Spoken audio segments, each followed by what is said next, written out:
வாழ்க வையகம், வாழ்க வையகம், வாழ்க வளமுடன். சிந்தனையை உடல் நலத்தை சீரமைத்து உய்வித்த குருவே வாழ்க. வாழ்க குருபுகள், வாழ்க வேதாத்திரியம்.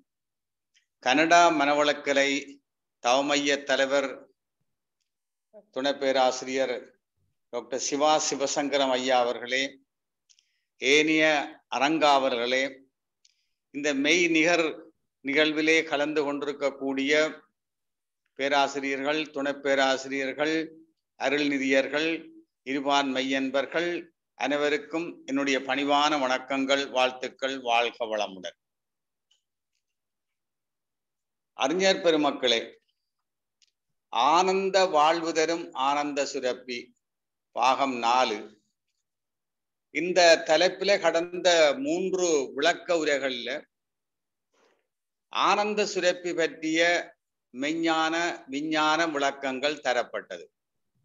ஆனந்த சுரப்பி என்று அழைக்கப்படுகின்ற இந்த பீனியல் சுரப்பி, அதனுடைய அமைவிடம், அதனுடைய அமைப்பு, அது கரு வளர்ச்சியில உருவாகிய விதம், மூளையினுள் அது எவ்வாறு மருத்துவ விஞ்ஞான விளக்க முறையிலும் மெஞ்ஞான விளக்க முறையிலும் அமைந்திருக்கின்றது, அதனுடைய ஆன்மீக முக்கியத்துவம் என்ன, அது ஒரு நாளமில்லா சுரப்பியாக என்ன தொழில் செய்கிறது, அதனால சுரக்கப்படுற அந்த மெலட்டோனின் என்ற ஹோமோன் உடல் இயக்க செயல்பாடுகள், அதனுடைய செயல்பாடுகள் என்னென்ன, இந்த மெலட்டோனின் தானா அந்த சித்தர்கள் கூறுகின்ற மதியமுதம் அது மதியந்தானா, அதற்கான சான்றுகள் உண்டா, இந்த பீனியல் சுரப்பி எவ்வாறு செயல் இழக்கின்றது, அதை மீண்டும் எவ்வாறு செயல்பட வைக்க முடியும், அதற்கு என்ன பயிற்சிகள், என்ன உணவு வகைகள், இதை மருத்துவ விஞ்ஞானம் ஏற்றுக்கொள்கின்றதா என்றெல்லாம் ஆராயப்பட்டது. என்று ஒரு புதிய ஆன்மீக ஆராய்ச்சி திருமூல நாயனார் இந்த ஆனந்த சுரப்பி பற்றி திருமந்திர பாடல்கள்ல எவ்வாறு விளக்குகின்றார், திருமந்திரத்துல இந்த சுரப்பி பற்றியும் இந்த மெலட்டோனின் என்ற மதியமுதம் பற்றியும் ஏதாவது சான்றுகள் உண்டா என்று ஆன்மீக ஆராய்ச்சி தான் இன்றைய விளக்க உரை. இதற்கு ஆதாரமாக திருமந்திரத்துல பல பாடல்களும் மற்ற சித்தர்கள் பாடல்களும் பல இருக்கின்றன. சிலவற்றை நாங்கள் எடுத்துக்கொள்கின்றோம். இவற்றிலே மதி அமுது அது ஒரு நாளமில்லா சுரப்பு, இதுக்கு சான்று இருக்கா, அந்த சுரப்பியினுடைய இருப்பிடம் லொகேஷன் சான்று இருக்கிறதா, உடற்கூறு சான்று அனட்டமிக்கல் எவிடன்ஸ், திசுவியல் சான்று டிஷ்யூ சான்று, உடல் இயக்க சான்று பிசியாலஜிக்கல் சான்று, இப்படியான சான்றுகள் உண்டா, இதை மருத்துவ விஞ்ஞானத்துடன் இணைக்க முடியுமா என்ற வகையில தான் இந்த ஆய்வு உரை அமையவிருக்கின்றது. முதலிலே இந்த ஆனந்த சுரப்பியினால சுரக்கப்படுகிறது மதியமுதம் தானா, இந்த மதியமுதம் என்பது ஒரு நாளமில்லா சுரப்பு. அப்ப இது இந்த கருத்து என்ன, முதலாவது இந்த மதியமுதம் ஒரு நாளமில்லா சுரப்பு. அப்ப மதியமுதம் அது ஆன்மீக சொல்லு, நாளமில்லா சுரப்பு அது விஞ்ஞான சொல்லு, ரெண்டும் ஒன்றுதானா? அப்ப மதியமுதம் என்றால் என்ன கருத்து, பொருள் விளக்கம். மதி சக அமுதம், மதியமுதம். மதி என்றால் மூளை, அமுது என்றால் மருந்து. ஆகவே இந்த மூளையினுள்ள சுரக்கின்ற ஒரு கற்பமாகிய ஒரு சுரப்பு, இதுதான் மதியமுதம் ஆகும். மூளைக்குள்ளே 2 விதமான அமைப்புகள் இருக்கின்றன. நான் மூளையை பள்ளியெல்லாம் பார்த்து விட்டோம். ஒரு தூலமான அமைப்பு, தூலமான அமைப்பு என்றால் 5 புலன்களால உணரக்கூடிய அமைப்பு, தூலமான அமைப்பு, பிசியாலஜிக்கல் ஸ்ட்ரக்சர். அது பீனியல் சுரப்பி, பிட்யூட்டரி சுரப்பி என்ற 2 சுரப்பி மூளைக்குள்ளே 3வது அறை, முன்மூளைக்குள்ளே 3வது அறைக்குள்ள அமைஞ்சிருக்கின்றது. சூட்சுமமான அமைப்பு, மூளைக்குள்ள இருக்கக்கூடிய புலன்களால உணர முடியாத அமைப்புகள், அதுதான் சக்கரங்கள். நமது மூளைக்குள்ள ஆக்னா சக்கரம், சகஸ்டாதார சக்கரத்துக்கு இடையில 7 சக்கரங்கள் இருக்கின்றன. மனச்சக்கரம், குருச்சக்கரம், சோமசக்கரம், லலான சக்கரம், ஞான சக்கரம், மகாநாத சக்கரம், பிந்து சக்கரம். நான் மெல்ல மெல்லமாக சொல்லிக்கொண்டு போறேன். நீங்கள் எழுத விரும்புகிற எழுதி கொள்ளலாம். இதுக்கு பவர் பாயிண்ட் இல்லை ஆனபடியால. அப்ப இந்த சக்கரங்கள் 7, அதுல 2 முக்கியமான சக்கரம் லலான சக்கரம், பிந்து சக்கரம். இது 2 தான் மதியமுதன் சுரக்கிறது காரணமான சக்கரங்கள். அப்ப இங்க நாளமில்லா சுரப்பு என்று நான் குறிப்பிட்டிருந்தேன். இந்த நாளமில்லா சுரப்பு என்றால் என்ன?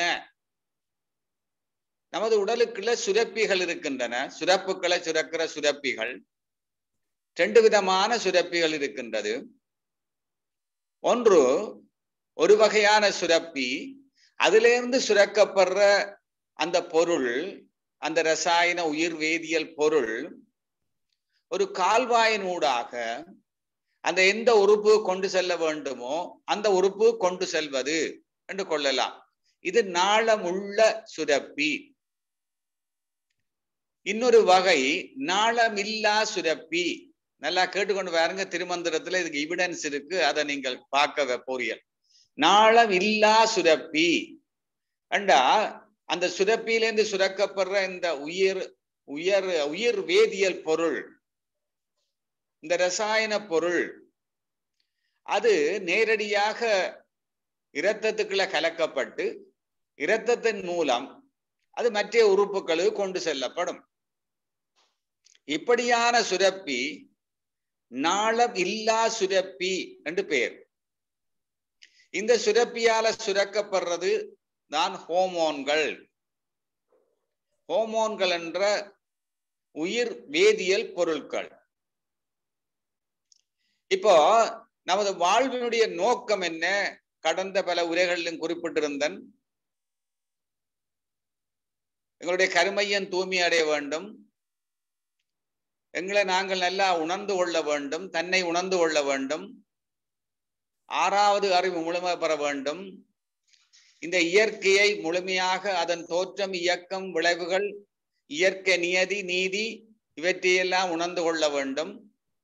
எந்த மூலத்திலிருந்து வந்தோமோ அந்த மூலத்தை சென்றடைய வேண்டும் என்பதுதான் இந்த வாழ்வின் நோக்கம். இந்த நோக்கம் நிறைவேற வேண்டுமா இருந்தால் மூலாதாரத்தில நிலை கொண்டுள்ள ஒரு சக்தி, அது குண்டலினி சக்தி என்று சொல்லப்படும். இந்த குண்டலினி சக்தி ஒரு பெரிய ஒரு ஆற்றல். இந்த குண்டலினி சக்தி மூலாதார சக்கரத்திலிருந்து புறப்படுகின்ற நடுநாடி வழியாக, வஜ்ர நாடி வழியாக, பிரம்ம நாடி வழியாக சகஸ்டாதார சக்கரத்தை சென்றடைய வேண்டும். இந்த குண்டலினி சக்தி என்றது பெண்ணாகவும் அந்த சகஸ்டாதாரத்தில் இருக்கின்ற நேர் சக்தியை சிவமாகவும் வர்ணிக்கின்றார்கள். அப்ப அந்த சிவசக்தி இணைப்பு நடக்க வேண்டும். அல்லது இந்த நெகட்டிவ் பால், இந்த குண்டலினி சக்தி பாசிட்டிவ் பாலோட இணைய வேண்டும். அப்பதான் இந்த உடல் என்ற பேட்டரி சர்க்கிட் கம்ப்ளீட் ஆகும். இதன் வாழ்வின் நோக்கம். அப்ப இந்த சக்திகள் நமது உடலுக்குள்ள கொண்டு செல்வதற்கு பாதைகள் இருக்கின்றன. மிக அவதானமாக கேட்டுக்கொண்டு வாருங்கள். இந்த உடல் என்பதோ 120 பில்லியன் ட்ரில்லியன் செல்லுகளை கொண்ட ஒரு கூட்டு. இது இயங்குறதுக்கு சக்தி வேணும்.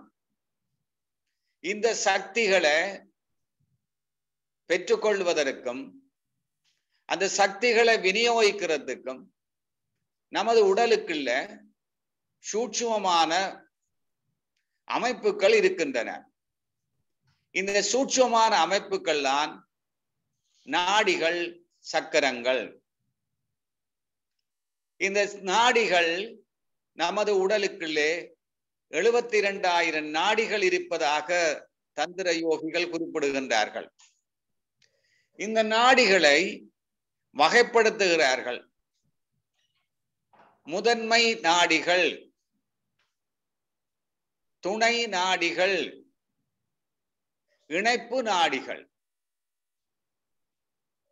இந்த முதன்மை நாடிகள் 3: இடகலை, பிங்கலை, சுழுமுனை. அப்ப என்ன நாடிகள்? 72,000 நாடிகள். அதுல அதை வகைப்படுத்தும் பொழுது முதன்மை நாடிகள், துணை நாடிகள், இணைப்பு நாடிகள். இந்த முதன்மை நாடிகள் 3 அதான் முக்கியமானவை. இடகலை, பிங்கலை, சுழுமுனை. இந்த சுழுமுனை என்பதுதான் ஆக முக்கியமான நாடி, மனிதனுக்குரிய நாடி. இந்த சுழுமுனை என்பது ஒரு பெரிய நாடி, எல்லா நாடிகளுக்கும் ஆதாரமாக இருக்கிற நாடி. அப்ப இந்த நாடிகள் என்றால் என்ன? இந்த சக்தியை, இந்த உடலுக்கு தேவையான சக்தியை சுமந்து செல்கின்ற பாதைகள், எனர்ஜி சேனல்ஸ் என்று சொல்ற. எனர்ஜி சேனல்ஸ், சக்தியை சுமந்து செல்லும் பாதைகள்.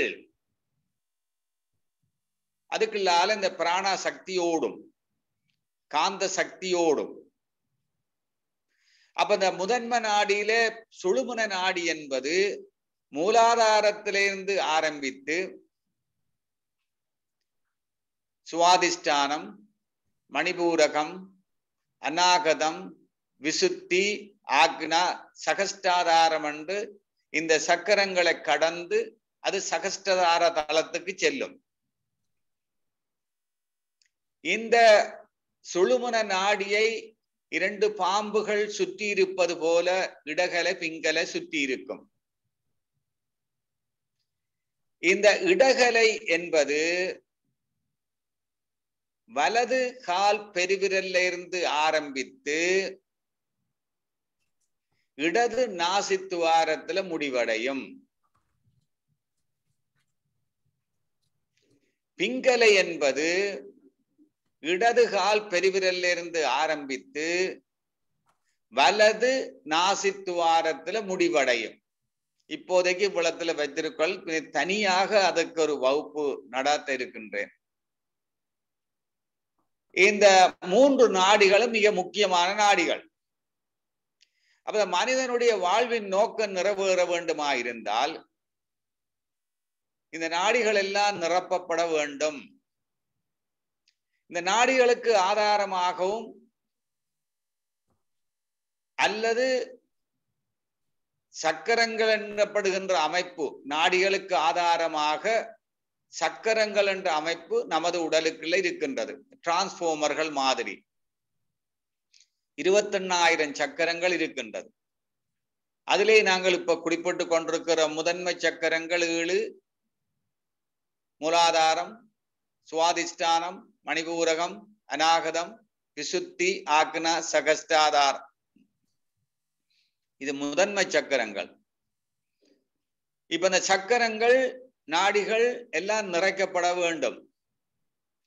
அது நிறைக்கப்பட்ட பிறகு இந்த நடுநாடியில அது நடுநாடி நிறைக்கப்பட்டு நடுநாடியால மூலாதாரத்தில் இருக்கக்கூடிய குண்டலினி சக்தி மேலே எழுப்பப்பட்டு இந்த சக்தியால மூலாதாரத்தில் இருக்கக்கூடிய குண்டலினி சக்தி எழுப்பப்படும். அது தூண்டப்படும், அது உசுப்பி விடப்படும், அது மேலே கொண்டு செல்லப்பட்டு சகஸ்டாதார சக்கரத்துல அது அந்த பிரபஞ்ச ஆற்றலோட இணையும். இதன் வாழ்வின் நோக்கம். இதற்கு எங்களுக்கு இந்த நடுநாடியை பற்றி நாங்கள் தெரிந்து கொள்ள வேண்டும். அது சுருக்கமாக குறிப்பிட்டிருக்கின்றனர். அப்ப எங்களுடைய உடல்ல 72,000 நாடிகள், முதன்ம நாடிகள், துணை நாடிகள், இணைப்பு நாடிகள். முதன்ம நாடிகள் 3: இடகலை, பிங்கலை, சுழுமுனை. இந்த சுழுமுனைக்கு வேறு வேறு பெயர்கள் இருக்கின்றது. நடுநாடி, வஜ்ரநாடி, பிரம்மநாடி, சுஷ்முனா நாடி, இப்படி வேறு வேறு பெயர்களால் அழைக்கப்படும். ஒவ்வொரு தரம் ஒவ்வொரு பெயரை பயன்படுத்துவார்கள். இது ஒரு முக்கியமான பாயிண்ட், நீங்கள் விளங்கிக் கொள்ள வேண்டும். ஆறுதலாக விளங்கிக் கொண்டு வாருங்கள். இப்ப இந்த சுரப்பு, அந்த நாளமில்லா சுரப்பு, அந்த சுரக்கின்ற அந்த மதியத்தை சுரக்கின்ற அந்த சுரப்பி இந்த மூளைக்குள்ளே அமைந்திருக்கின்றது என்று நாங்கள் கடந்த வகுப்புகளில் பார்த்து கொண்டோம். அந்த சுரப்பி இந்த மூளைக்குள்ள இருக்குதுதானா? அது சுரப்பி தானா? அந்த சுரப்பி என்ற சொல்ல திருமூலர் பயன்படுத்துகிறாரா என்று பார்ப்போம். திருமந்திர பாடல் இலக்கம் 627 மூலத்து மேலது, முச்சதுரத்தது, காலத்திசையினில், கலக்கின்ற சந்தினில், மேலே பிறையினில், நெற்றினேர் நின்ற கோலத்தின் கோலங்கள் வெவ்வேறு கொண்டதே. திருமந்திர பாடலை மெதுவா படிக்க வேணும்.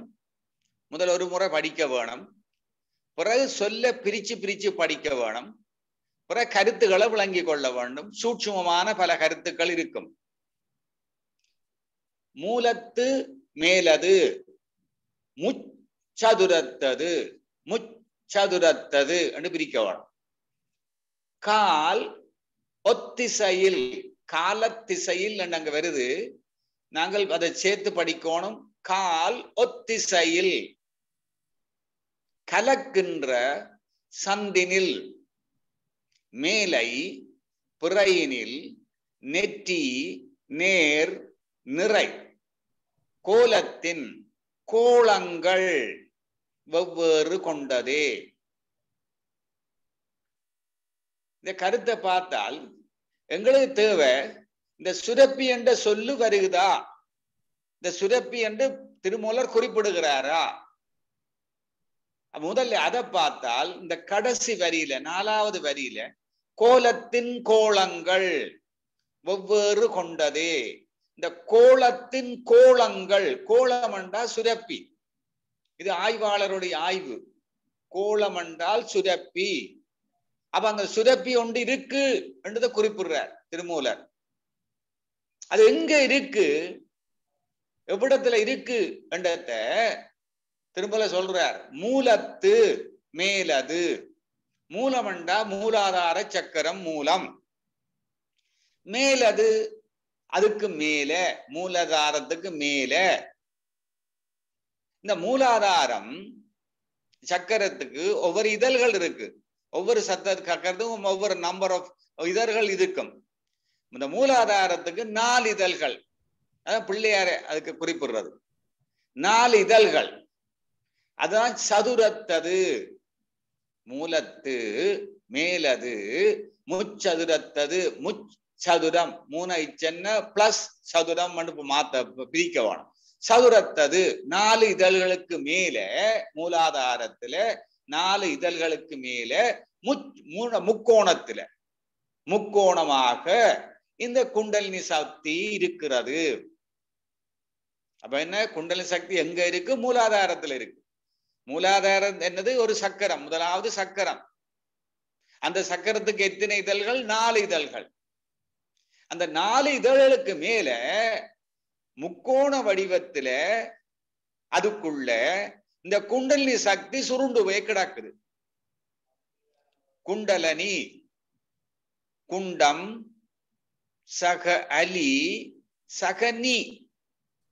குண்டலினி என்ற என்ன?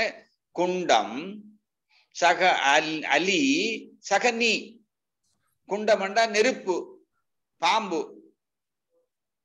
அலி என்றா ஆண் பெண் அற்ற தன்மை. நீ என்றா உயிர். அப்ப உயிர் சக்தி அது ஆண் பெண் வேறுபாடற்றது.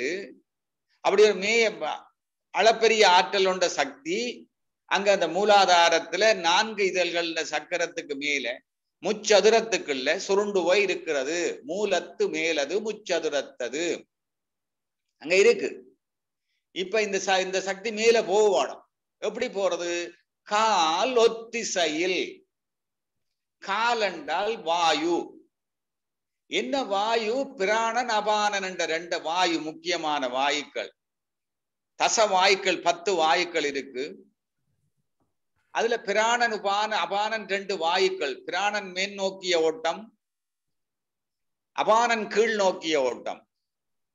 இந்த 2 வாயுக்களும் ஒன்றாக சேர வேணும். அதான் ஒத்திசையில், கால் ஒத்திசையில். இந்த 2 வாயும் அபானனும் பிராணனாக மாறி அல்லது பிராணன்ற சக்தியை கெட பண்ணி அதை பிராணனாக மாத்தி இந்த 2 பிராணனும் சேர்ந்து இந்த நடுநாடிக்குள்ளால மேல போகுது. நடுநாடி என்ற என்ன? மூலாதாரத்திலிருந்து ஆரம்பிக்கின்ற அந்த நடுநாடி, அந்த சுழுமுன நாடி, சுஷ்மினா நாடி, வஜ்ர நாடி, நடுநாடி என்று பேர். அதால இந்த 2 வாயுக்களும் என்ன செய்யுது? இந்த குண்டலி சக்தியை தள்ளி கொண்டு போகும். அப்ப இந்த 2 வாயும், அதை பத்தி உங்களுக்கு வகுப்பு நடத்த இருக்கிறேன், தசவாயுக்கள் என்று.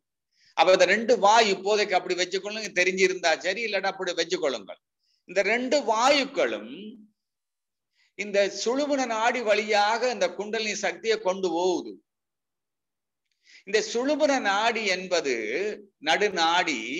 அதற்கு மூலாதாரத்தில் ஆரம்பிச்சு எங்கட தொண்டை பகுதிக்கு வந்து அது மூளைக்குள்ள போய் அங்கு ஒரு நுனியில ஒரு வளைவு இருக்கும். அதுதான் சுழுமுனை என்ற. உண்மையாக அந்த சுழுமுனை வளைஞ்சிருக்கும். அப்படி வளைஞ்சிருந்தால் இந்த போற பிராணனோ அல்லது இந்த குண்டலினி சக்தியோ மேல போக முடியாது. அப்ப அந்த வளைவு நிமித்தப்பட வேண்டும். அது அந்த கால் ஒத்திசையில் இந்த 2 வாயும் ஒத்திசைந்து இந்த சுழுமுனைய நிமித்தி இந்த சக்திய மூளைக்குள்ள கொண்டு சென்று அந்த சுழுமுனை என்ற வளைவு அல்லது சுழுமுனை போய் சந்திக்கிற இடம், அதுதான் மூளைக்குள்ள இருக்கிற 3வது அறை, 3rd வென்ட்ரிக்கிள். அதுக்குள்ளதான் இந்த பீனியல் சுரப்பி இருக்கு. அதைத்தான் திருமூல சொல்றார், மேலை பிறையினில் நெற்றி நேர் நின்ற. மேலை பிறையினில், மேலை பிறையினில் தலை உச்சியில இந்த ஆக்னா சக்கரத்துக்கு மேல நெற்றி நேர் நின்ற, நெற்றிக்கு நேர உள்ளுக்கு மூளைக்குள்ளே அதுல இருக்கிற அறைக்குள்ளே இந்த பீனியல் சுரப்பி இந்த கோளம் அமைஞ்சிருக்குது. அந்த கோளத்தை இந்த ஆற்றல், இந்த பிராணன் அபானன் சேர்ந்த ஆற்றல், இந்த குண்டலினி ஆற்றல், இந்த சுழுமுனிய நிமித்தி அந்த ஆற்றலை மூளைக்குள்ள கொண்டு சென்று இந்த கோளத்தை தூண்டி விடுது. அந்த கோளத்தை தூண்டிவிட அந்த கோளத்தில இருந்து இந்த சுரப்பு சுரக்கப்படுகின்றது. எந்த சுரப்பு? இந்த மதியமதம் என்ற சுரப்பு சுரக்கப்படுகின்றது. இது என்னத்தை காட்டுது? இந்த பாடலின் மூலம் மூளைக்குள்ளே ஒரு கோளம் இருக்கிறது என்கிறார் திருமூலர். அதாவது சுரப்பி இருக்கிறது. அந்த சுரப்பி தூண்டப்படுகிறது, அது ஏதோ ஒன்றை சுரக்கிறது. அது எப்படி சுரக்க வைக்கப்படுகின்றது?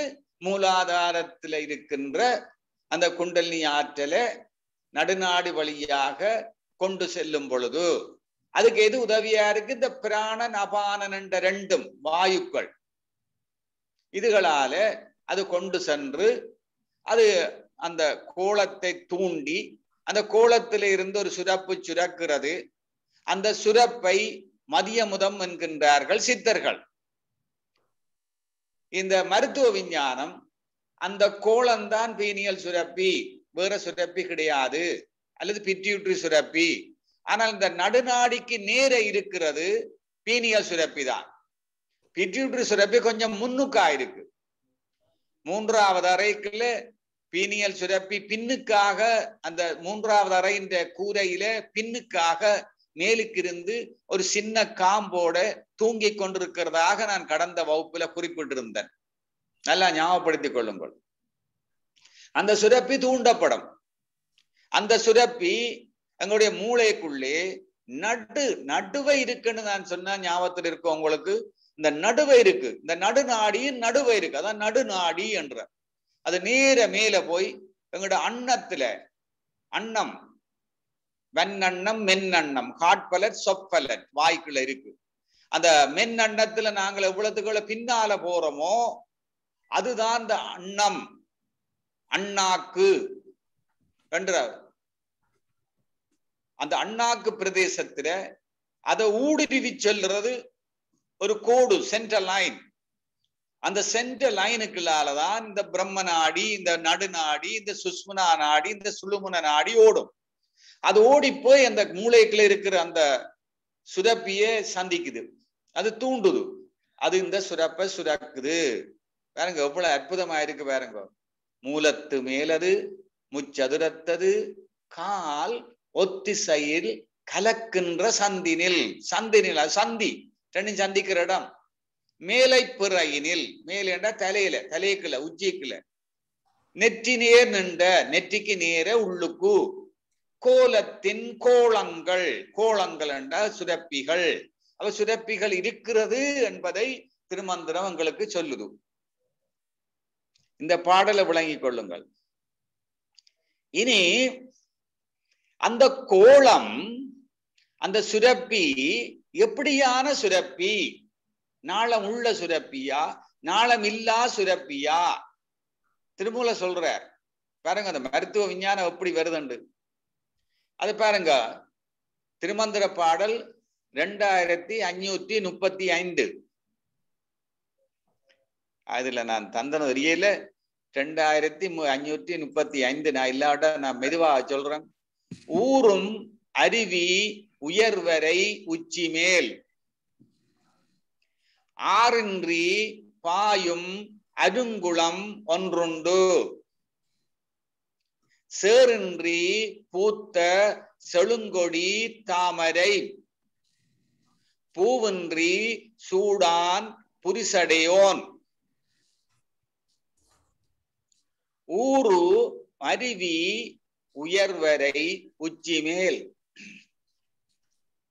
ஆறின்றி பாயும் அருங்குளம் ஒன்றுண்டு, சேரின்றி பூத்த செழுங்கொடி தாமரை, பூவின்றி சூடான் புரி சடையோன். இதுல எங்களுக்கு தேவையானது இரண்டாவது வரியில பாருங்கள். ஆறின்றி பாயும் அருங்குளம் ஒன்றுண்டு, ஆறின்றி பாயும் அருங்குளம், அருமையான மேன்மமிக்க உயர்ந்த பெருமைகள் பொருந்திய குளம். ஒரு குளம் இருக்கு, அந்த குளத்துக்கு ஆறு கிடையாது, ஆறு இல்லை. இதைத்தான் மருத்துவம் சொல்லுது. நாளமில்லை, ஆறின்றி நாளமில்லாத சுரப்பி அருங்குளம். இந்த சுரப்பி ஆறின்றி, ஆறு கிடையாது, நாளம் இல்லாத சுரப்பி எங்க இருக்கு? ஊரும் அருவி உயர்வரை உச்சி மேல்.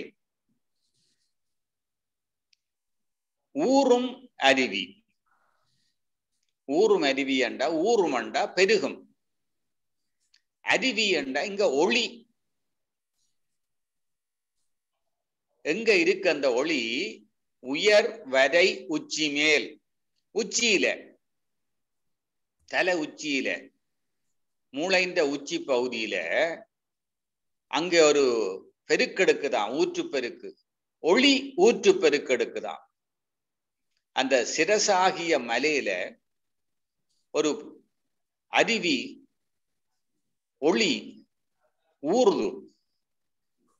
நான் உங்களுக்கு இந்த பயணியல் சுரப்பி படிப்பிக்கைகளை சொல்லியிருந்த நான் அந்த பயணியல் சுரப்பியில இருந்து ஒளி போட்டோன்கள் உருவாகும். இந்த ஒளி உடம்பாக மாறுதெல்லாம் சொன்னேன் உங்களுக்கு. ஒளி மல்டிபிள் மிரர் எஃபெக்ட் எல்லாம் கொடுக்கும் இந்த பீனியல் சுரப்பி என்று சொல்றார். அதைத்தான் இங்க திருமூல சொல்றார். ஊறும் அருவி, அதாவது ஒளி பெருக்கெடுக்குது, ஊற்று பெருக்கெடுக்குது. எங்க இருந்து? இந்த ஆறின்றி பாயிர அருங்குளத்துல இருந்து ஊறும் அருவி இந்த உச்சியில பெருகுது. அந்த ஆறின்றி பாயிர அந்த அருங்குளம்தான் நாங்கள் குறிப்பிடுகின்ற இந்த நாளமில்லா சுரப்பி. அந்த நாளமில்லா சுரப்பி என்றதான் பீனியல் சுரப்பி, எண்டோகிரைன் கிளாண்ட், டக்ட்லெஸ் கிளாண்ட். அப்ப நாளமில்லா சுரப்பி என்று நான் விளங்கப்படுத்தி விட்டேன். அப்ப இந்த ஆறின்றி பாயும் அருங்குளம் என்ற ஆறு இல்லாமல் நிரம்புறது பாயிறது குளம், அதுதான் இந்த பீனியல் சுரப்பி. இந்த பீனியல் சுரப்பியால வார அந்த ஒளி, அந்த ஒளியத்தான், அந்த ஒளியால தான் சகஸ்டாதார சக்கரம் ஒளியேற்றப்படுகின்றது. அந்த ஒளியத்தான் இந்த இறைவன் தன்னுடைய சிரசில அது சூடிக்கொண்டுறான். அதான் சேரின்றி பூத்த செழுங்கொடி தாமரை, பூவின்றி சூடான். சேரின்றி என்றா நெகட்டிவான தாட்ஸ், அழுக்கான எண்ணங்கள், அழுக்கு நிறைந்த சேறு இல்லாத அருள்வெளியல அங்க இருக்கிற அந்த சகஸ்டாதார சக்கரத்தில அந்த ஒளி வருகுது. அந்த ஒளி தாமரைப்பூ வடிவத்தில் இருக்குது. அதை அவன் சூடிக்கொண்டிருக்கின்றான். அப்படி இல்லாமல் சூட மாட்டான். எப்படி? அந்த அப்ப அந்த அருங்குளம் இருக்குது. அந்த அருங்குளம் ஆறில்லாத அருங்குளம். அந்த அருங்குளத்தில இருந்து ஒளி ஊற்றெடுத்து பாய்ஞ்சு கொண்டிருக்குது. அந்த அந்த ஊற்றெடுக்கிற அந்த அருங்குளத்தில் இருக்கிற அந்த தாமரை, அந்த தாமரை தான் சகஸ்டாதாரம். அதைத்தான் அவன் தன் தலையில சூடிக்கொண்டிருக்கின்றான். இதை நான் கடந்த வகுப்புல நான் உங்களுக்கு குறிப்பிட்டிருந்தேன். இந்த பயணியல் சுரப்பிக்குள்ளே இருந்து ஒளி உருவாகின்றது, இந்த போட்டோன்கள். இது சயின்டிபிக்கா இப்ப ப்ரூவ் பண்ணி இருக்கிறார்கள். இந்த போட்டோன்கள் உருவாகுது. அதை இங்கால நீ திரும்பி பார்க்க போறோம், மேலும் மேலும் பார்த்து கொண்டு போவோம். அப்ப எங்களுக்கு அடுத்த ப்ரூஃப் கிடைக்குது. அப்ப ஒரு கோளம் இருக்குது, சுரப்பி இருக்கு. அந்த சுரப்பி நாளமில்லா சுரப்பியாக இருக்குது, ஆறின்றி பாயும் வரங்குளமாக இருக்கு. அதுல இருந்து ஒளி ஊற்றெடுக்குது. அந்த ஒளி ஊற்றெடுக்கிறதால சகஸ்டாதார சக்கரம் ஒளி பொருந்திய சக்கரமாக இருக்கிறது. அந்த ஒளி உடம்பு முழுக்க பரவுகின்றது. உடம்பு ஒளி உடம்பாக மல்டிபிள் மிரர் எஃபெக்ட். கடந்த வகுப்புல குறிப்பிட்ட மல்டிபிள் மிரர் எஃபெக்ட். அந்த நாளமில்லா சுரப்பி, இந்த அருங்குளம், இந்த கோளம், இந்த வான்காந்தத்தை, இந்த பிரபஞ்ச ஆற்றலை உள்வாங்கும்.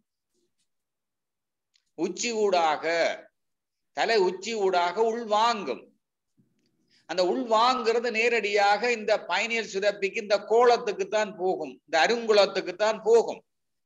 இந்த அருங்குளம் தூண்டப்பட்டு அது சக்தி ஊட்டப்படும். அந்த பீனியல் சுரப்பி சக்தி ஊட்டப்படும். அந்த சகஸ்டாதார சக்கரம் சக்தி ஊட்டப்படும். அதுதான் தாமரையாக 2 அடுக்குகள் கொண்டதாக. சகஸ்டாதாரம் என்ற 1000 இதழ்கள், உண்மையாக 972 இதழ்கள். 960 ஒரு அடுக்கிலும் 12 இதழ்கள் இன்னொரு அடுக்கிலும் இருக்கும். இந்த 12 இதழ்கள் பீனியல் சுரப்பிக்கான இதழ்கள். அதைத்தான் இவர் சொல்றார், பாரின்றி பாயும் அருங்குளம், அதுல இருந்து ஊரும் அருவி உயர்வரை உச்சி மேல் என்று சொல்றார். அப்ப எங்களுக்கு இப்ப அது நாளமில்லா சுரப்பி என்றும் நாங்கள் உறுதிப்படுத்தி போட்டோம். இன்னும் நிறைய சான்றுகள் இருக்கு. இப்ப இதே மாதிரி சான்ற ஏனைய சித்தர்கள் சொல்லுறார்களா? எல்லாரும் சொல்லுறார்கள். ஒரு சில பாடல்களை மட்டும், அது இந்த இதுல நான் உங்களுக்கு தரவில்லை. அழுகண்ணி சித்தர் என்ன சொல்றார்? கண்ணுக்கு மூக்கடியோ, காதோர மத்திமத்தில், உண்ணாக்கு மேலேறி, உன்புதுமை மெத்த உண்டு. உண்ணாக்கு மேலேறி உன்புதுமை கண்டவர்க்கு கண்ணுக்கு மூக்கடியோ, என் கண்ணம்மா காரணங்கள் மெத்த உண்டு. நீங்கள் தொட்டு பாருங்க. கண்ணுக்கு மூக்கடியோ, கண்ணையும் மூக்கையும் 2 கண்ணையும் மூக்கையும் தொடுத்து பாருங்க. மூக்குல வந்து அந்த சந்திக்கிற இடத்துல கையை வச்சு கொள்ளுங்க. கண்ணுக்கு மூக்கடியோ, 2 கண், நடு மூக்கு சந்தி, கண்ணுக்கு மூக்கடியோ, காதோர மத்திமத்தில், இது கண்ணுக்கு மூக்கடியோ ஒரு புள்ளி, 2 கண்ணும் நடுவுல மூக்கு, அந்த மூக்கு சந்திக்கிற இடம் ஆக்னா சக்கரம் என்று வையுங்களேன். கண்ணுக்கு மூக்கடியோ, காதோர மத்திமத்தில், காதுக்கு மேல் சோனையில நீங்கள் கை விரலை வையுங்கோ. 2 பக்கத்து சோனையிலும் மேல் பக்கத்துல வையுங்கோ. வச்சு போட்டு அது 2 கடையில ஒரு கோட்டை கீறுங்கோ. முதல்ல ஒரு புள்ளிய கண்டுபிடிச்சிட்டோம் ஆக்னா சக்கரத்துல. கண்ணுக்கு மூக்கடியோ. இப்ப காதோர மத்திமத்தில், காதுக்கு மேல கை விரல் அப்படியே ஆள்காட்டி விரலை வையுங்கோ. வண்டியோட முட்டிக்கொண்டிருக்கத்தக்க. இப்ப அதுக்குள்ள ஒரு கோட்டை கீறுங்கோ. இது 2வது பாயிண்ட். 3வது, உண்ணாக்கு மேலேறி. உண்ணாக்கு, உள்நாக்கு, உண்ணாக்கு, உள்நாக்கு, உள்நாக்கு, உண்ணாக்கு, உள்ளுக்கு நாக்கு. இந்த நாக்கை நல்லா மடிச்சு பின்னு கொண்டு போங்க. எவ்வளவுக்கு அவசரப்பட்டு நல்லா தள்ளி விட்டுருவாங்க. கொஞ்சம் கொஞ்சமா பின்னு கொண்டு போங்க. கொண்டு போக அங்க ஒரு புள்ளி வரும். இந்த புள்ளியெல்லாம் நீங்க இணையுங்கோ. அப்ப ஆக்னா சக்கரத்தில் இந்த ஒரு கோடு வருகுது. 2 காதுகள் மேற்பரப்பு இணைக்க ஒரு கோடு வருது. இந்த நாக்குல இருந்து மேலே ஒரு கோடு போகுது. அது எங்க சந்திக்குதோ, உண்ணாக்கு மேலேறி உன்புதுமை கண்டவர்க்கு, அங்கதான் அந்த சந்தி இருக்கு. அந்த சந்தியில தான் இந்த பீனியல் சுரப்பி இருக்கு, இந்த சக்கரம் இருக்கு, இந்த மதியமதத்தை சுரக்கிற சக்கரம் இருக்கு. இதை கண்டவர்களுக்கு, இதை உணர்ந்தவர்களுக்கு, அல்லது இந்த சக்கரத்தை இயக்கியவர்களுக்கு, அல்லது இந்த கோலத்தை இயக்கியவர்களுக்கு உண்ணாக்கு மேலேறி, இந்த நாக்க பின்னுக்கு மடிச்சு அதை போல கொண்டே தொட்டு அந்த இடத்தை தூண்டி அதன் மூலம் மூளைக்குள்ள இருக்க அந்த கோலத்தை தூண்டியவர்களுக்கு, உண்ணாக்கு மேலேறி உன்புதுமை கண்டவர்களுக்கு, உன்னை கண்டவர்களுக்கு, இந்த புதுமையான உன்னை கண்டவர்களுக்கு, இந்த மேன்மையான உன்னை கண்டவர்களுக்கு கண்ணுக்கு மூக்கடியோ, என் கண்ணம்மா காரணங்கள் மெத்த உண்டு. இதைத்தான் அழுகண்ணி சித்தர் இந்த பீனியல் சுரப்பிக்கு சர்ஃபஸ் மார்க் செய்கிறார். எங்க இருக்கு? அப்ப நாங்கள் மருத்துவத்துல பீனியல் சுரப்பி என்றால் அதுக்கு எக்ஸ்ரே எடுத்து, எம்ஆர்ஐ எடுத்து, ஸ்கேனிங் எல்லாம் செய்து, அது எங்க கிடக்குது, எப்படி கிடக்குது, எந்த பொசிஷன்ல இருக்கு, அதுக்கு மேல என்ன இருக்கு, கீழே என்ன இருக்கு, பக்கத்துல எந்த உறுப்பு இருக்கு, அது எந்த நரம்பு வருது, எந்த நாடிகள் நாளங்கள் வருது எல்லாம் டெஸ்ட்ல செய்து அண்டத்தை 1000 ஆண்டுகளுக்கு முன்னால வாழ்ந்த சித்தர்கள் எப்படி சொல்றார்கள், எவ்வளவு துல்லியமாக சொல்லுறார்கள், மிக துல்லியமாக. கண்ணுக்கு மூக்கடியோ காதோர மத்திமத்தில் உண்ணாக்கு மேலேறி உன்புதுமை மெத்த உண்டு, உண்ணாக்கு மேலேறி உன்புதுமை கண்டவர்க்கு கண்ணுக்கு மூக்கடியோ என் கண்ணம்மா காரணங்கள் மெத்த உண்டு. இதுதான் பீனியல் சுரப்பி. இனி அவர் சொல்றார் பிட்யூட்டரி சுரப்பி சொல்றார். முத்து முகப்படியோ முச்சந்தி வீதியிலே 10ஆம் இதழ் பரப்பி பஞ்சனமேல் இருத்தி அத்தை அடக்கி நிலை அருமில்லா வேளையிலே குத்துவிளக்கேற்றி என் கண்ணம்மா கோலமிட்டு பாரேனோ. முத்து முகப்படியோ, இதான் முத்து முகப்பு, அழகான நெத்தி பொட்டு, ஆக்னா சக்கரம் நெற்றி, அழகான நெற்றி, முத்து முகப்படியோ. முச்சந்தி வீதியிலே, 3 சந்தி, இந்த மூக்கு சந்திக்கிற இடம், கண் சந்திக்கிற இடம், நெற்றி சந்திக்கிற இடம் முச்சந்தி. முச்சந்தி வீதியிலே 10ஆம் இதழ் பரப்பி 10 விதமான நாத ஒலிகளை எழுப்புற அந்த நரம்புகள் சந்திக்கிற இடம், இதான் அந்த 3வது அறை. நான் முன்பு குறிப்பிட்ட மூளைக்குள்ள இருக்கக்கூடிய 3வது அறை, முன் மூளைக்குள்ள ஃப்ரண்டல் லோப்புக்குள்ள இருக்கக்கூடிய அறை. அந்த அறைக்குள்ள இருக்குதான் இந்த சுரப்பி. எந்த சுரப்பி? அது பிட்யூட்டரி சுரப்பி. முதல் எங்களுக்கு சேபஸ்மா கொடுக்கிறார் பீனியல் சுரப்பிக்கு. இப்ப பிட்யூட்டரி சுரப்பிக்கு சொல்றார். அதே சித்தர் சொல்றார், இப்படி சொல்றார் பாருங்க எப்படி இருக்குன்னு சொல்லி. சரி, இப்படியான இந்த சுரப்பி அப்ப இருக்குதான், அது மதியமுத சுரக்குதான் சித்தர் சொல்றார்கள். இதெல்லாம் நாங்க மருத்துவ ரீதியாக ஆராய்ஞ்சு பார்த்தா அதுங்க சரியாக இருக்குது. எக்ஸ்ரேல பார்த்தாலோ அல்ல எம்ஆர்ஐல பார்த்தாலோ அல்ல டையில போட்டு பார்த்தாலோ அது கரெக்டா இருக்கு, அங்க சரியான பொசிஷன்ல இருக்கு. ஒரு கொஞ்சம் கூட பிசகாமல், இடம் பிசகாமல் இருக்குது. அப்ப அந்த பீனியல் சுரப்பி தான் இந்த மதியமத சக்கர சுரப்பி. அந்த சுரப்பியை தூண்டினால் எங்களுக்கு மதியமுதம் சுரக்கும், மெலட்டோனின் சுரக்கும். மதியமுதம் சுரந்தால், நான் போன முறை உங்களுக்கு குறிப்பிட்டிருந்தால் மெலட்டோனின் எவ்வளவு பித்தின விதமான உடல் இயக்கங்களை எல்லாம் நடத்தி ஆன்மீக உயர்வு எல்லாம் தருதன்று பார்த்தன். எங்களுக்கு மரணம் இல்லா பெருவாழ்வு கிடைக்கும் என்று பார்த்தன். இளமை தக்க வைக்கப்படும் என்று பார்த்தோம். முதுமை பின்பற்றப்படும் என்று பார்த்தோம். அத இந்த அழுகண்ணி சித்தர் சொல்றார் பாருங்க, வெரி இன்ட்ரெஸ்டிங். வாழைப்பழம் தின்றால் வாய் நோகும் என்று சொல்லி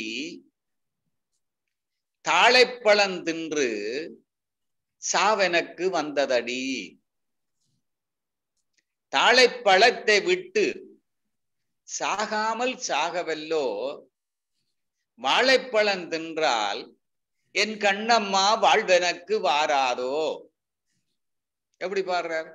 வாழைப்பழம் தின்றால் வாய் நோகுமென்று சொல்லி தாழைப்பழம் தின்று சாவெனக்கு வந்ததடி. தாழைப்பழத்தை விட்டு சாகாமல் சாகவல்லோ, வாழைப்பழம் தின்றால் என் கண்ணம்மா வாழ்வெனக்கு வாராதோ. கேட்கிறார்.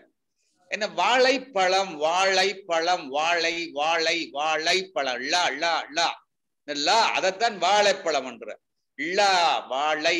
நாங்கள் உச்சரிக்கிறோம், வாழ்க வளமுடன், வாழ்க வளமுடன். அது அந்த கருத்துல வாழை பழம், பழம் வாழை அந்த லாண்டு சொன்னா அதுதான் வாழைப்பழம் தின்றால். அப்படி சொல்ல எங்களுக்கு வாய் நோகம்னு சொல்லி போட்டு அப்படி வாழைப்பழத்தை தின்னாமல் தாழைப்பழம் தின்று, தாழைப்பழம், தாள் எங்கட தொண்டையில இருக்கிற தைராய்டு சுரப்பி.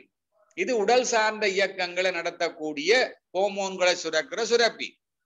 வாழைப்பழத்தை சொன்னால் சுரக்கிற சுரப்பி பீனியல் சுரப்பி.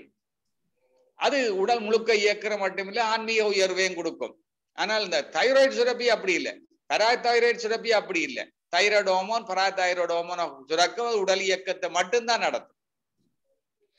ஆனால் பீனிய சுரப்பியால இருக்கிற மெலட்டோனின் கடந்த வகுப்புல படுத்தெல்லாம் நீங்க ஞாபகத்துல கொண்டு வரணும் கட்டாயம்.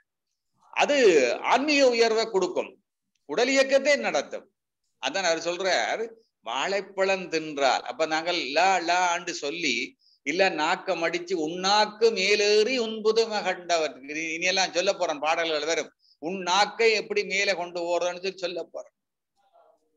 அந்த நாக்க மேல கொண்டே அப்படி பயிற்சி செய்தால், இல்ல வாழ்க வளமுடன் வாழ்க வளமுடன் வாழ்க வளமுடன் சொன்னால் எங்களுக்கு வாய் நொந்து போகும் என்று சொல்லி தாழைப்பழத்தை தின்று, தாழைப்பழம் வேண்டாம் அந்த தைராய்டு சுரப்பியால நாங்க புலன்வழி இயக்கத்துல போய் கொண்டிருக்கிறோம், உடல் சார்ந்த இயக்கங்கள்ல போய் கொண்டிருக்கோம். உடல் வரையில இல்ல கட்டி புலன் வழி இயங்கி கொண்டிருக்கிறோம், புறமனமாக இயங்கி கொண்டிருக்கிறோம், விசுத்தி சக்கரத்தோட இயங்கி கொண்டிருக்கிறோம்.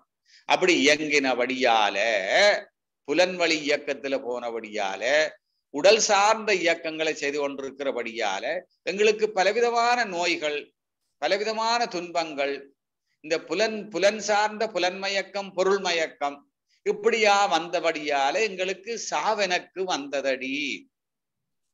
இதை விட்டுட்டு தாழைப்பழத்தை விட்டு போட்டு சாகாமல் சாகவல்லோ.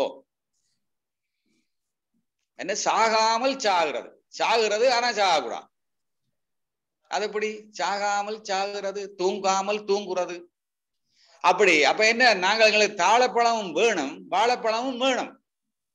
தாழைப்பழம் இல்லாட்டாலும் ஜீவிக்க முடியாது. ஆனா அதுக்கு அந்த புலன்களின் இயக்கம் ஒரு அறிவின் ஆட்சி தரத்துக்குள்ள இருக்க வேணும், ஐம்புலன் அடக்கத்துல இருக்க வேணும். அது அளவு மீறாமல், முறை தவறாமல் அந்த உடல் சார்ந்த இயக்கங்கள், புலன்வழி இயக்கங்கள் அமைஞ்சிருந்தால் இந்த தாழைப்பழத்தை நாங்கள் கண்ட்ரோல் பண்ணி விட்டு வாழைப்பழத்தை திண்டு விட்டால், வாழைப்பழத்தின்டா நாங்கள் இந்த அண்ணாக்க மேலேறி நாங்க இனி பயிற்சிகள் பார்க்க போறோம். அப்படி பயிற்சி செய்ய செய்ய செய்ய செய்ய நாவின் நுனியை நறுவே விசிறிடில் சீவனும் ஆங்கே சிவனும் உறைவிடமுண்ட. நாவின் நுனியை நடுவே விசிறிடில், நாவின் நுனியை மடிச்சு அண்ணாக்குக்கு மேல வச்சு அமர்த்தி அமர்த்தி அமர்த்தி பயிற்சி செய்கிற பயிற்சி லம்பிகா யோகம் என்ற. இனி பார்க்க போறேன் கேசரி யோகம், எப்படி எல்லாம் சொல்ற வாசி யோகம் சொல்றது. அத வாழைப்பழம். அவ வாழைப்பழத்தை தின்று தாழைப்பழத்தை விட்டு சாகாமல் சாகவெல்லோ. வாழைப்பழம் தின்றால் என் கண்ணம்மா வாழ்வதற்கு வாராதோ. அப்ப எனக்கு வாழ்வு கிடைச்சு விடும் என்று சொல்றார். இனி இந்த பத்ரகிரியார் என்ன சொல்றார், மூல நெருப்பை விட்டு மூட்டி நிலா மண்டபத்தில் பாலை இறக்கி உண்டு பசி ஒளிவது எக்காலம்.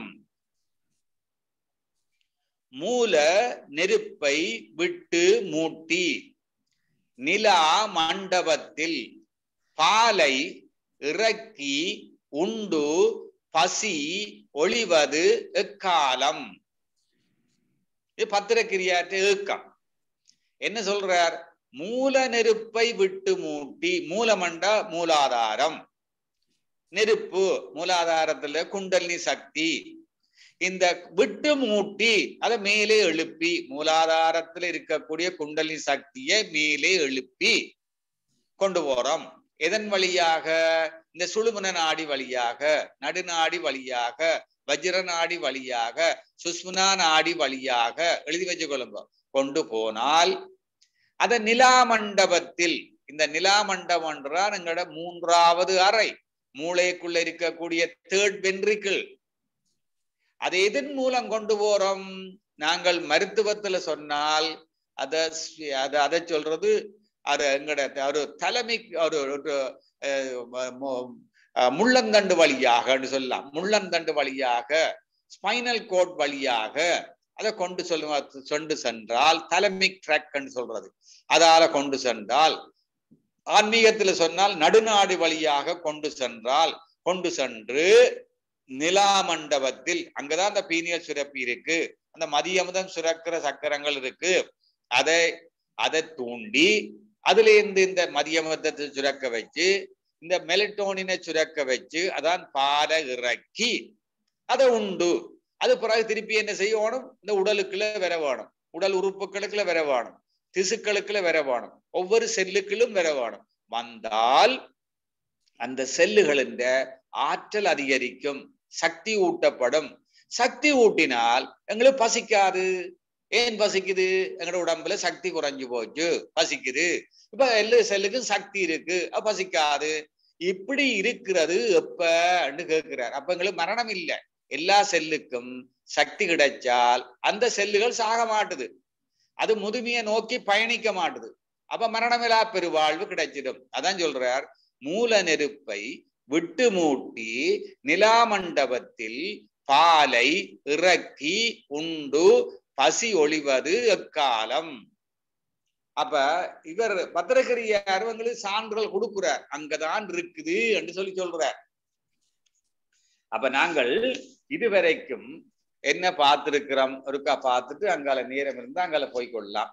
அப்ப மூலத்து மேலது முச்சதுரத்தது காலத்திசையினில் கலக்கின்ற சந்தினில் மேலப்புறையினில் நெற்றி நேர் நின்ற கோலத்தின் கோலங்கள்.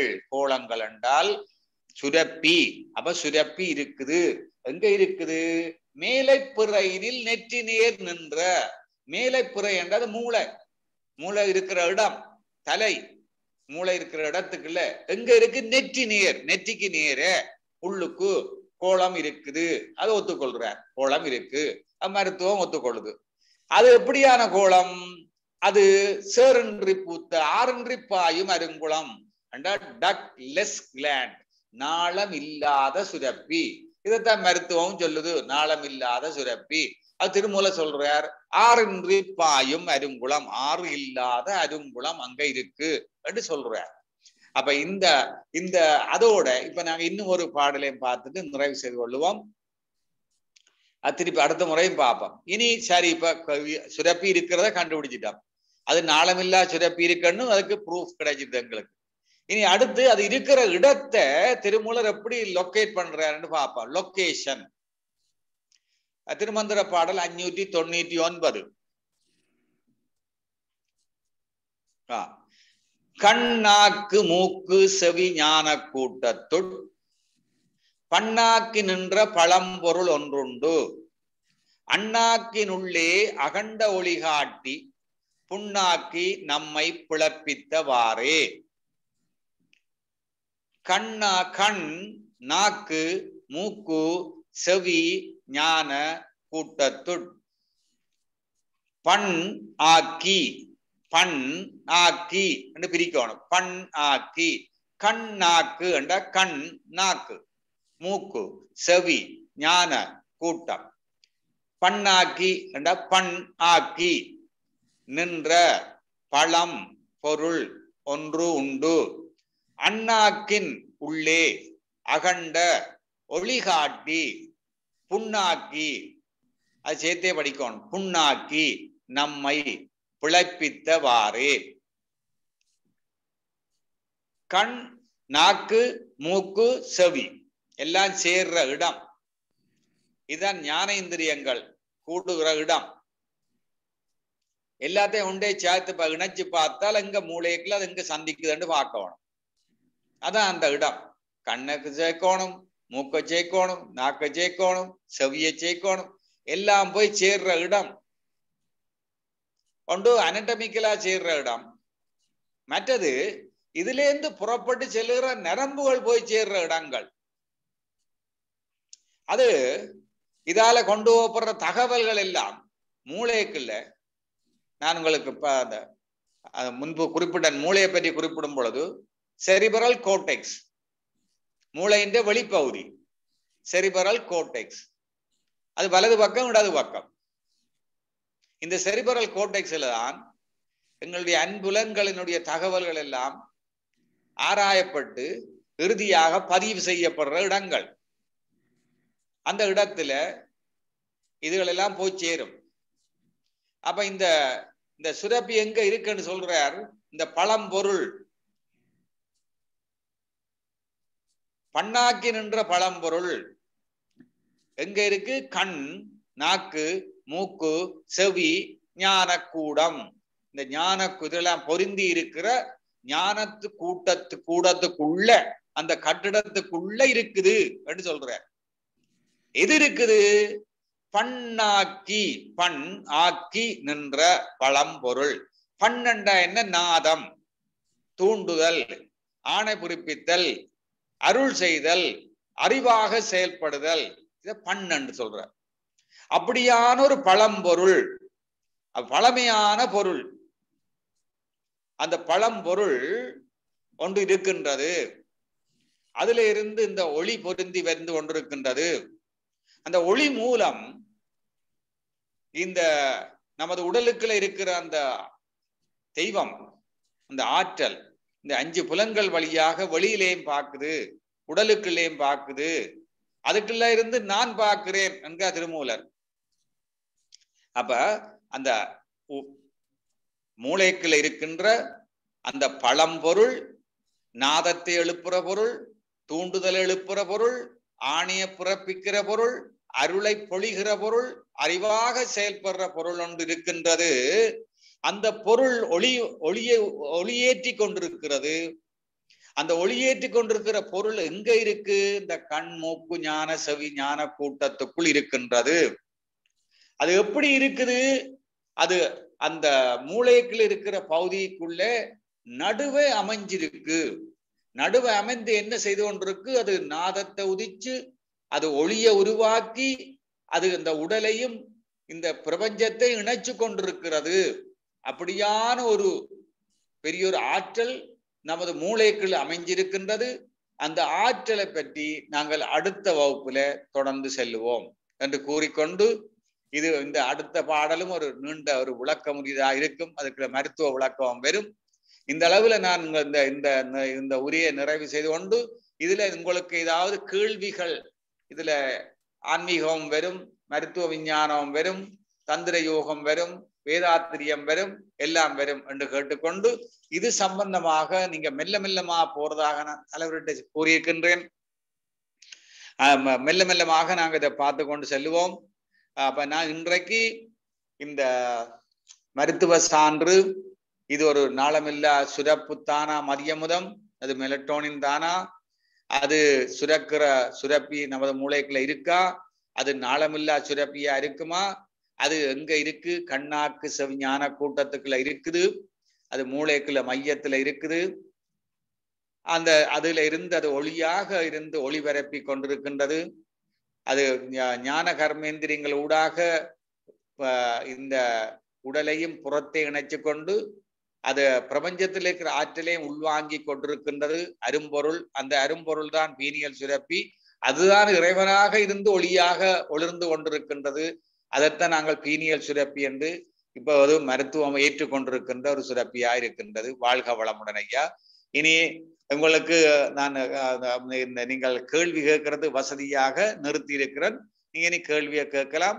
இப்படியான ஒரு அரிய வாய்ப்பை எனக்கு தந்து கொண்டிருக்கின்ற கனடா மனவளக்கலை மன்றத்தினுடைய தலைவர், என்னுடைய நீண்டகால் நண்பர் டாக்டர் சிவா சிவசங்கரம் ஐயாவுக்கும் அறங்காவலர்களுக்கும் இந்த இணைப்பிலே கலந்து கொண்டு இவற்றை செவிமடுத்துக் கொண்டிருக்க உங்கள் அனைவருக்கும் என்னுடைய நன்றிகளையும் வாழ்த்துக்களையும் தெரிவித்துக் கொள்கின்றேன். வாழ்க வளமுடன். வாழ்க வளமுடன்.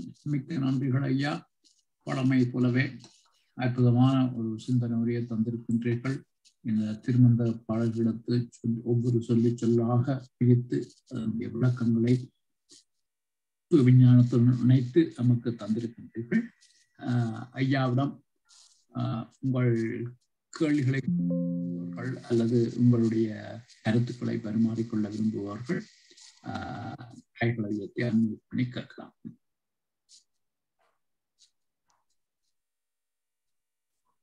சிவாயா, சொல்லுங்க. கை உயர்த்துறது என்று காண தெரியல. நான் பரவாயில்ல, கேளுங்க. வாழ்கவன் பாலா ஐயா. ஐயா, உங்களுடைய எல்லா லெக்சரும் திருப்பி திருப்பி கேட்டு மனதில் ஒரு ஞானம் பிறந்த மாதிரி. என்னமே சொன்னா, இந்த நீங்க சொல்லி கொண்டு போகும்போது இந்த சாந்தி தவத்தை பற்றி நான் யோசிச்சு கொண்டு வந்தேன். இப்ப பாருங்க, நாங்கள் இந்த தியானங்கள் செய்யும் பொழுது மெலட்டோனின் சுரக்குது, அதால எத்தனையோ நன்மைகள் நடக்குது. இப்போ செல்ஸ் எல்லாம் ஆக்டிவேட் பண்ணப்படுது, அப்படி தான் நடந்து கொண்டு இருக்குது.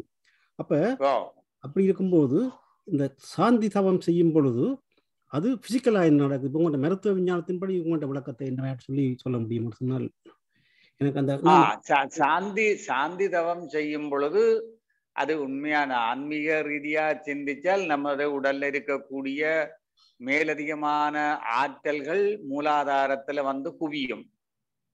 அந்த குவிஞ்ச ஆற்றல் அந்த தவ ஆற்றல் உடலாற்றலாகவும் உடலாற்றல் தவ ஆற்றலாகவும் மன ஆற்றலாக மாற்றப்படுற நிகழ்ச்சி அங்க நடந்து கொண்டிருக்கும்.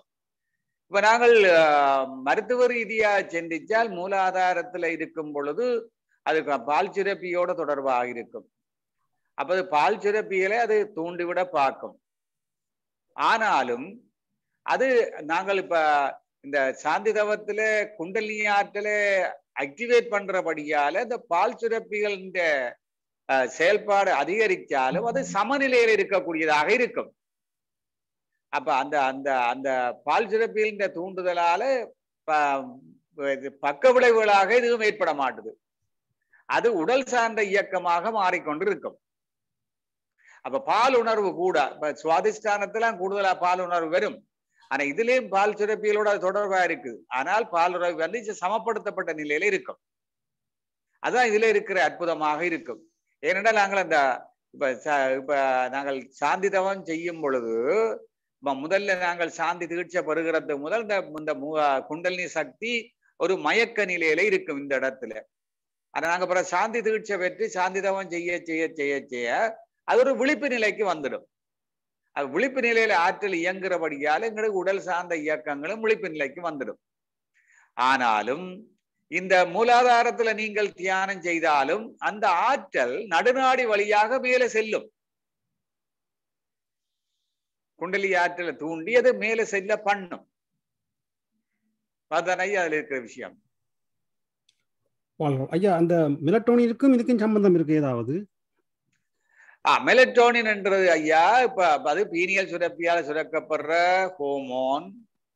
அந்த மெலட்டோனின் வந்து நாங்கள் அத மருத்துவ ரீதியாக நாங்கள் அணுகினால் இப்ப நான் அது அடுத்தடுத்த திருமந்திர பாடல் அதுவும் வரும்.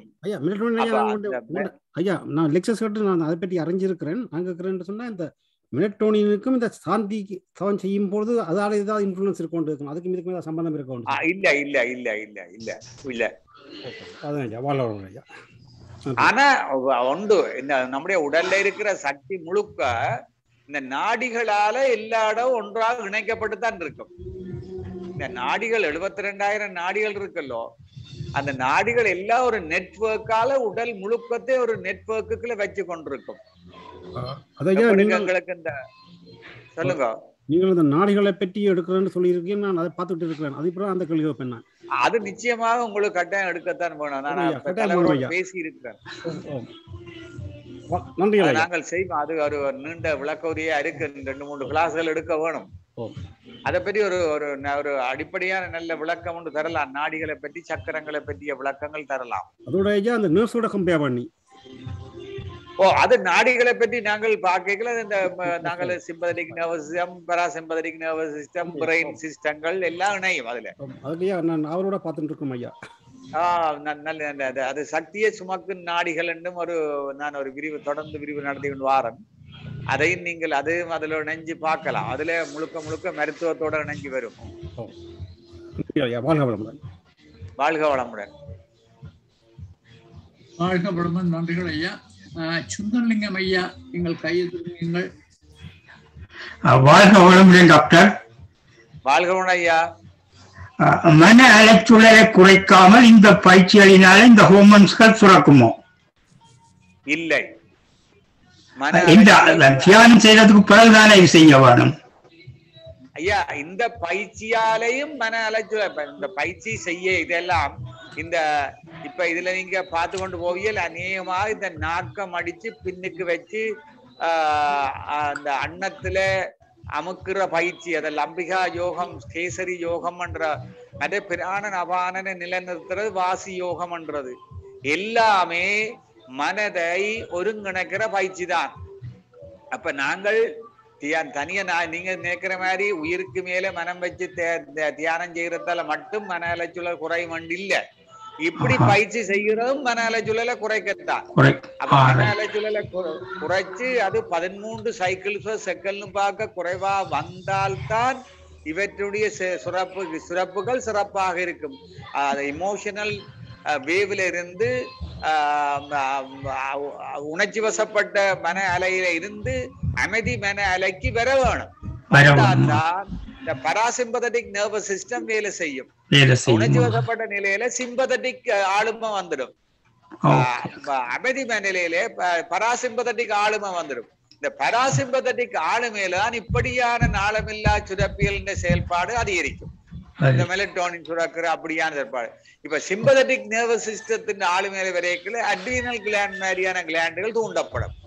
அதான் அந்த அட்ரினலின், நோரட்ரினலின், கோர்டிசோல் மாதிரியான சுரப்புகளை தூண்டினோன்னு அது உடலுக்குள்ள இந்த நெகட்டிவான இரசாயன இயக்கங்களையும் நெகட்டிவான உடல் இயக்கங்களையும் ஏற்படுத்த பார்க்கும்.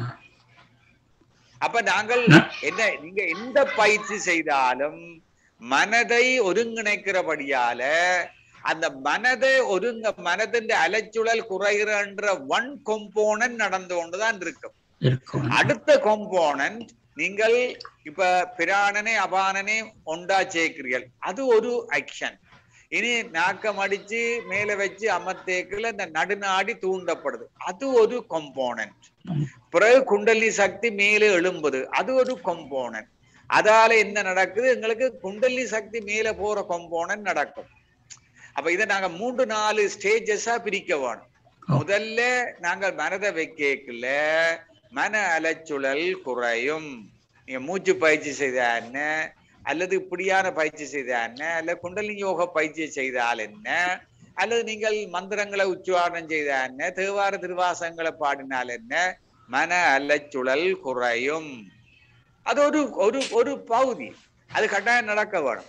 இனி மேலதிகமா என்ன நடக்கும், செகண்ட் ஸ்டேஜ், தேர்ட் ஸ்டேஜ், இப்படி எல்லாம் நடந்து அப்ப நாங்கள் ஒவ்வொரு கட்டமாக உயர்ந்து போகணும். உங்களோட மன அலைச்சுழல் அல்பா வேவுக்கு வந்துட்டுதா இருந்தால் உங்களுக்கு உடல் ரீதியான மாற்றங்களை ஏற்படுத்துவாங்க முதல்ல. ஆனா இன்னும் அந்த மன அலைச்சுழல் குறைஞ்சாதான் ஆன்மீக ரீதியான மாற்றங்களை ஏற்படுத்துவாங்க. அப்ப மெலட்டோனின் சுரக்கிறதும் அந்த பிட்யூட்டரி சுரப்பிலிருந்து என்டோபின், என்கெபலின், டோபமின், மற்றது ஆக்சிடோசின், இப்படியான ஹோமோன் சுரக்கிறது உடல் ரீதியான நல்ல விளைவுகளை கொடுத்து கொண்டிருக்கும். அவ உடல் இயக்கங்கள்ல மாறுதல் நல்ல விதமான இயக்கங்கள். அவ உடல் அமைதி அடைஞ்சிடும். உடல் அமைதி அடைஞ்சிடுது, மனம் அல்பாவேக்கு வந்துடும், மனம் அமைதி அடைஞ்சிடுது. இப்ப உங்களுக்கு ஆன்மீக உயர்வு வந்துடும். ஆனால் இப்ப மனம் அமைதி இல்லையா இருந்தால், உணர்ச்சி வசப்பட்ட நிலை இருந்தால், அட்ரினலின் சுரந்த உடனே இதயம் பம்ப் பண்ண துவங்கும், ரெஸ்பிரேஷன் ரேட் கூட துவங்கும், கொலஸ்ட்ரால் கூடும், சுகர் கூடும். அப்ப வாய்க்குள்ள புண் வரும், கண்ணுக்குள்ள புண் வரும், ஜீரணம் இல்லாம இருக்கும். அப்ப யூரின் அடிக்கடி இதெல்லாம் குழப்பமா இருந்தாலும் உடல் அமைதியின்மை வளர்ந்துடும். மனம் அமைதியின்மை, உடல் அமைதியின்மை, ஆன்மீக உயர்வு கிட்டுமா? கிட்டாது. குடும்பத்துல அமைதி கிட்டுமா? கிட்டாது. சமுதாயத்துல அமைதி இருக்குமா? இருக்காது. அப்ப எல்லாம் குழம்பிப்போம். அப்ப பேசிக்கலி உங்களோட மனம் அமைதி நிலைக்கு வர வேண்டும். அதுக்கு நீங்க எங்கேயாவது இடத்துல மனதை வைங்கோ. அடுத்து என்ன, வாட் இஸ் நெக்ஸ்ட்? அடுத்த கேள்வி, வாட் இஸ் நெக்ஸ்ட்?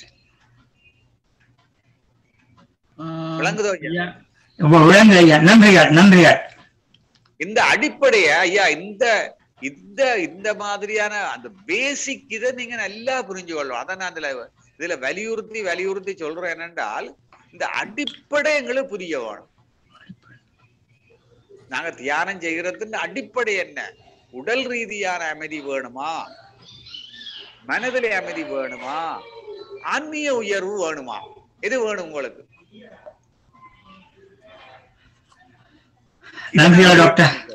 நன்றிகள் ஐயா.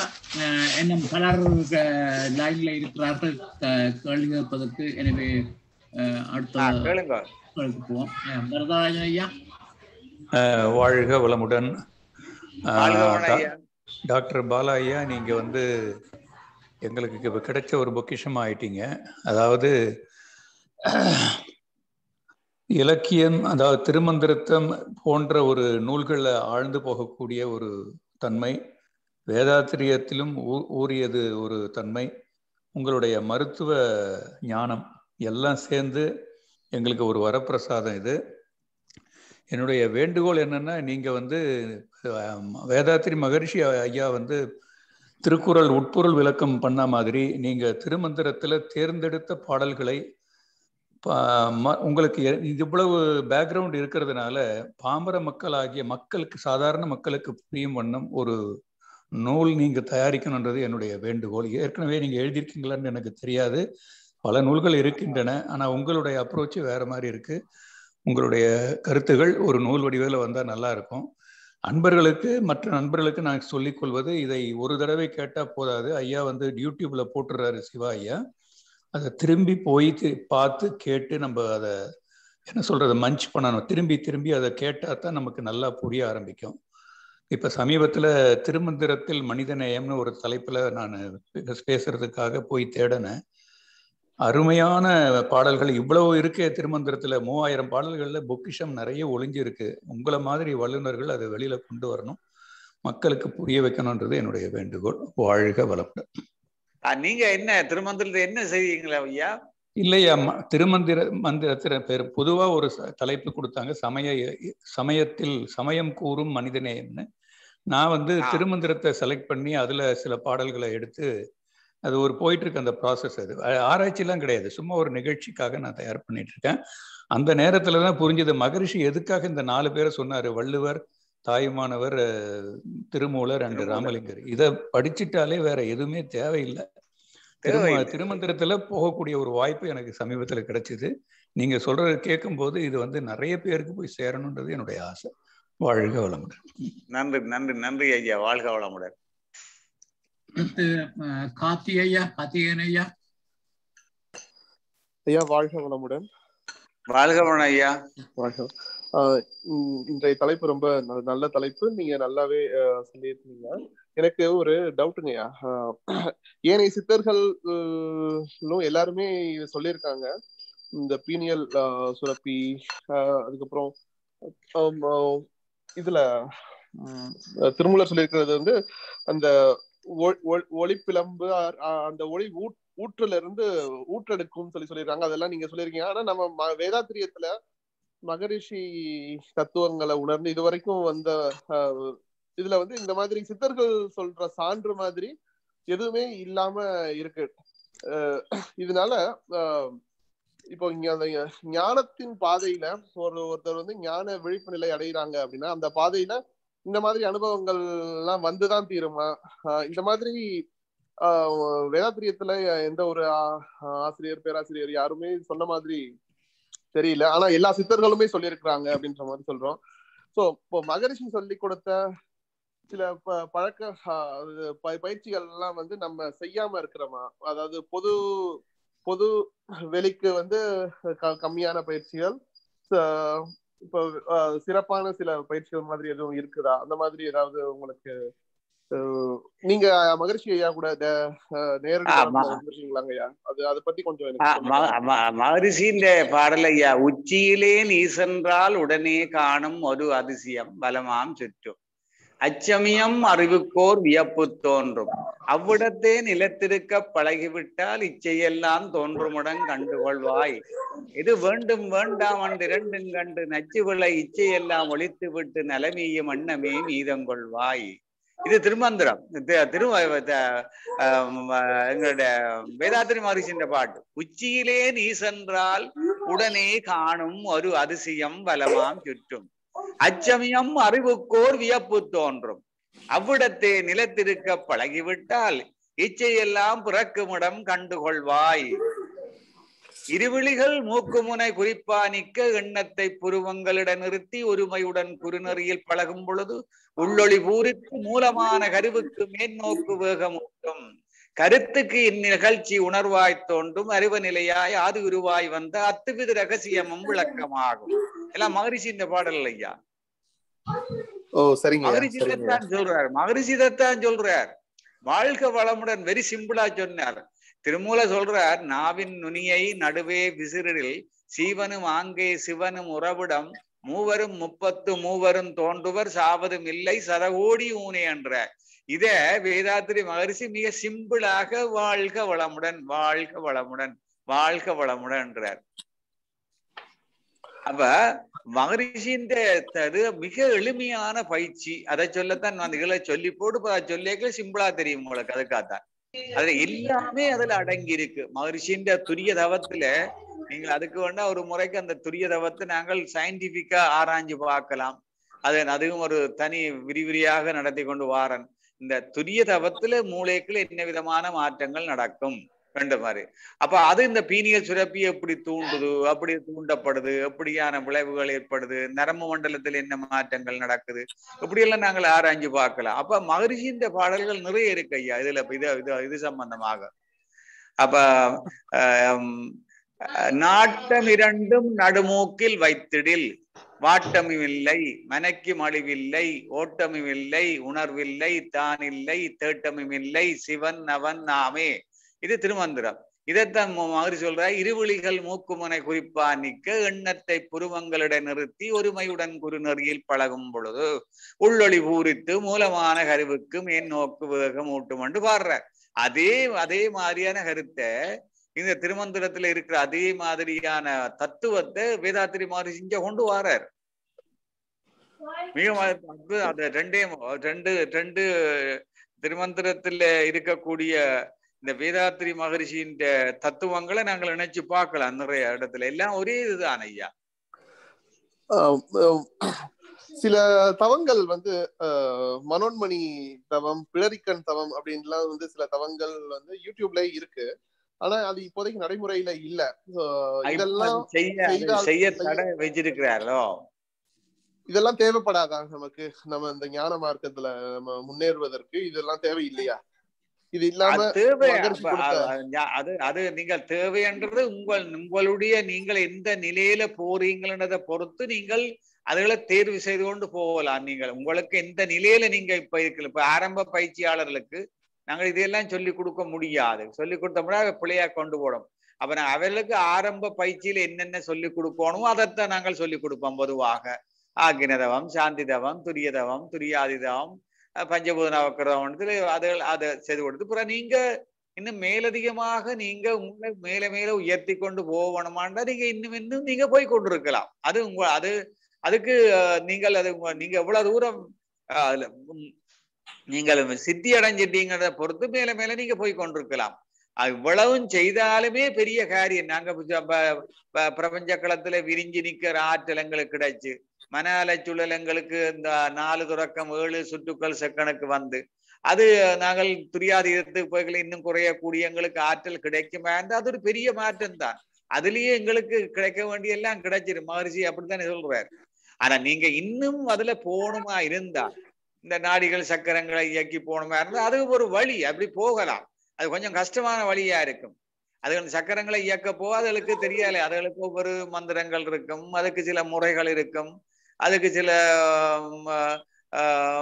இந்த தெய்வங்களை கொண்டு வர வேண்டி வரும். அப்படியே மெதேடுகள் கொண்டு வரவனும் கஷ்டமா இருக்கும். ஆனா இது மகரிஷியின் மெதட் மிக எளிமையா இருக்கும். அப்ப நாங்கள் இதை விளங்கி கொண்டு போய்க்கல இவ்வளவு தூரம் மகரிஷியின் பயிற்சிகள் மிக எளிமையா இருக்குன்றது நாங்கள் புரிஞ்சு கொள்ளக்கூடியா இருக்கும். சரிங்கய்யா, சரிங்கய்யா. இதை சொல்லி அதை சொல்ல எங்களுக்கு ஆச்சரியமா இருக்கும். இன்னும் சொல்ல போனா நாங்கள் கணக்கா இப்ப இதுக்குள்ள போகாமல் கூட எங்களுக்கு மூளையில இருக்கக்கூடிய சித்துக்கள், எங்களோட இதயத்துல இருக்கக்கூடிய சித்துக்கள், இந்த நுரையீரல்ல இருக்கக்கூடிய சித்துக்கள், இறை சித்துக்கள், இந்த கிட்னியில இருக்கக்கூடிய இறை சித்துக்கள், இதுகளையெல்லாம் ஆராய்ஞ்சு பார்த்தோம்னா எங்களுக்கு ஆச்சரியமா இருக்கு. நாங்க அதுக்குள்ள போய் நின்று பார்க்கல எங்களுக்கு எங்கேயோ மறந்து போய் அதுக்குள்ளேயே லயமாகி எங்கிட்ட மன அலைச்சல் அங்கேயே குறைஞ்சு வந்துடும். அப்படி ஒரு முயற்சியும் செய்து கொண்டு வாரன். கணக்கொன்னும் வேண்டாம். நீங்க உங்களோட நுரையீரலை ஆராய்ஞ்சு பாருங்க, அதுலயே இவ்வளவு சித்துக்கள் இருக்கு. உங்களோட கிட்னியை ஆராய்ஞ்சு பாருங்க, அதுலயே இவ்வளவு சித்துக்கள் இருக்கு. உங்களோட அந்த பால் சுரப்பியல் எடுத்து ஆராய்ஞ்சு பாருங்க, அதுலயே இவ்வளவு சித்துக்கள் இருக்கு, இறை சித்துக்கள் இருக்கு. ஏன்னா அண்டத்துல உள்ளதா பிண்டத்துல உள்ளதா அண்டத்தை. நீங்க இந்த பிண்டத்தை சரியா பார்த்தா அண்டம் உங்களுக்கு புலப்படும். ரெண்டும் வேற வேற இல்ல. அண்டத்துல உள்ளதே பிண்டத்தில், பிண்டத்தில் உள்ளதே அண்டத்தில். அண்டமும் பிண்டம் ஒன்றுதான் அறிந்துதான் பார்க்கும் போது என்றார் சட்டமுனி. ஆமா ஆமாங்க மகரிஷி நீங்க சொல்லிருப்பாங்க. நீங்க ஏதோ ஒரு மார்க்கத்தை தேர்ந்தெடுக்கலாம். அதை செய்ய வேணுமோ இதை செய்ய வேணுமோன்னு ஏம்பலிக்காமல் நீங்கள் ஒவ்வொரு போய்கொண்டிருக்கும் என்ன தெரியா நீங்க எந்த அளவு போயிட்டீங்கன்னு என்ன தெரியாது. ஆனால் நாங்கள் போய்கொண்டிருக்கீங்களே எங்களுக்கே ஒரு தேடுதல், எங்களுக்குள்ளே அடுத்த வாட் இஸ் நெக்ஸ்ட் கேட்கும். இந்த அறிவு கேட்கும், அடுத்த நான் என்ன போறேன், என்ன செய்ய போறேன், அடுத்த என்ன உந்தி கொண்டு இருக்கு. அப்ப நான் போய் கொண்டிருப்பேன். அது யாராலும் தடுக்க இயலாது. சரிங்க.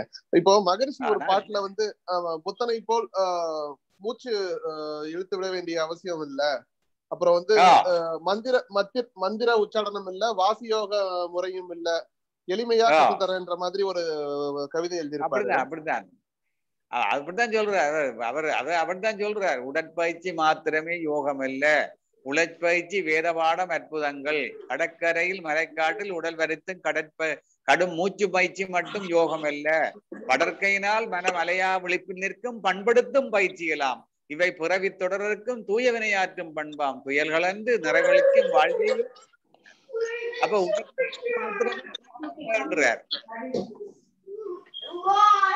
தேவையில்லை, நீங்க மனத்தின் அலைச்சூழலை குறைச்சாலே போதும். ஓகே ஓகே ஓகேங்க ஓகேங்க, ரொம்ப நன்றிங்கய்யா, ரொம்ப நன்றி, ஆழ்ந்த விளக்கத்துக்கு நன்றி. வாழ்க. ஏன்னா நீங்க இந்த ஸ்டேஜ்ல இருக்குன்னு எனக்கு தெரியாது. சரிங்க. இல்ல இல்லையா, நீங்க பயிற்சியில இந்த அளவு போயிட்டீங்களோ எனக்கு தெரியாது. ஓ சரிங்கய்யா சரிங்க. அதுக்கு தக்க மாதிரி நாங்கள் சொல்லலாம் ஏதாவது. சரிங்கய்யா. இப்போ நம்ம ஏன்னா இப்ப மற்ற சித்தர்கள் எல்லாம் வந்து புது புது அனுபவங்கள் சொல்றாங்க, மகரிஷி வந்து ரொம்ப பிளைனா இதை மட்டும் பண்ணுங்க இதை மட்டும் பண்ணுங்கன்றாங்க. சோ நமக்கு அலைச்சூழல் மட்டும் குறையுன்ற தத்துவங்கள் மட்டும் தான் சொல்றாங்க தவிர மற்ற அனுபவங்கள் எந்த யாரும் சொல்ற மாதிரி எனக்கு தெரியல. ஆனா சித்தர்கள்லாம் சொல்லியிருக்காங்க அந்த அனுபவங்கள் எல்லாம் வராமலே நம்ம வந்து அந்த பாதையை அடைஞ்சிருவோமா இல்ல அதெல்லாம் வந்துதான் அடைவோமா அதுக்கு அப்படின்றதுக்கான கேள்விதாங்கய்யா. ஆனா எனக்கு நீங்க சொன்னது ஓரளவு நிறைவு கொடுத்ததுங்கய்யா, ரொம்ப நன்றி. அது நீங்க உங்களோட முயற்சி தொடர்ந்து செய்து கொண்டிருக்க, மற்றவ தடை செய்யலாம். அந்த முயற்சியில போய்கொண்டே இருக்க வேண்டியா, நீங்க தொடர்ந்து போய்கொண்டே இருங்கோ. நன்றி நன்றிங்கய்யா நன்றிங்கய்யா. வாழ்க வளமுடன். வாழ்க வளமுடன். வாழ்க வளமுடன். வாழ்க வளமுடன். ஜனாரையா நீங்கள் நிறைய நேரம் இருக்கீங்க. வாழ்க வளமுடன் ஐயா. எல்லாம் நல்ல அறிவூட்டல் தானே எல்லாருக்கும், அதால எனக்கு வெயிட் பண்றதை பற்றி கவலையே இல்லை. பாலா ஐயா உங்க சிறந்த உரையா, நீங்க கொஞ்சம் கொஞ்சமா லெவலா உங்களை நல்லா உயர்த்திட்டு போறீங்க. ரியலி உங்களை பாராட்டுறேன். வாழ்க வளமுடன். எனக்கு ஆக்சுவலி மூன்று கேள்வி இருக்குது. மேபி நீங்க இப்ப சொன்ன அந்த சித்தர் பாடல்களுக்கு ரிலேட்டடானதும் எனக்கு தெரியல. இருந்தாலும் அந்த நாங்கள்லாம் மெடிடேஷன் செய்து அந்த இந்த மதிய முதல்லாம் சுரக்க வச்சுட்டு இருக்கிறோம். அதே மாதிரி சாதாரண மக்கள் இதெல்லாம் செய்யாத ஆக்களுக்கு எல்லாம் அது சுரக்காதோ? முதலாவது சுரக்கும் அதை எந்த அளவுல சுரக்கும்ன்றதான் கேள்வி. சுரக்க வேணும் ஐயா. சுரக்காட்டால் எங்கட உடல் இயக்கம் நடைபெறாதல்லோ. அது எல்லாத்துக்கும் சக்தி வேணும் தானே. இப்ப குண்டலினி சக்தி கூட ஒரு குறிப்பிட்ட குண்டலினி சக்தி மேலே எழும்பி கொண்டுதான் இருக்கும். அப்படி இல்லைன்னா எங்கட உடல் இயங்காது. இவன் குழந்தை பிறந்த போலே ஐயா குண்டலினி சக்தி மூலாதாரத்தில் இருக்கும். ஆனால் குழந்தை வளர வளர வளர ஒவ்வொரு 7 ஆண்டுகளுக்கும் ஒரு முறை இந்த குண்டலினி சக்தி ஒவ்வொரு சக்கரமாக தாண்டி தாண்டி தாண்டி மேலுக்கு வரும்.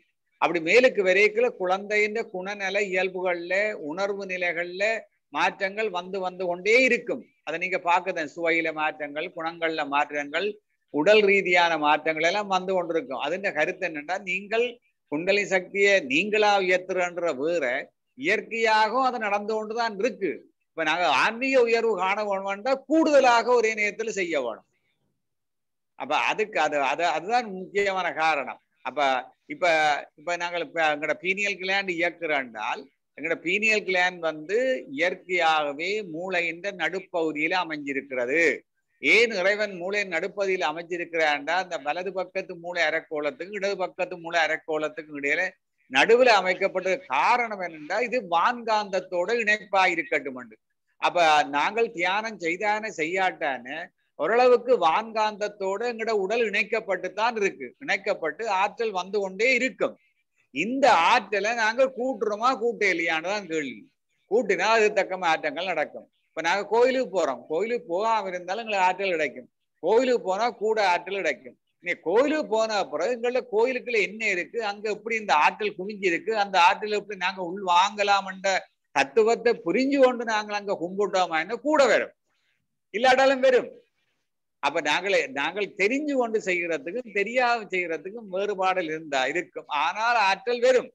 வராவிட்டால் அந்த உடல் இயங்க முடியாது ஐயா, கட்டாயம் இயங்கும். ஓ, நன்றிகள் ஐயா.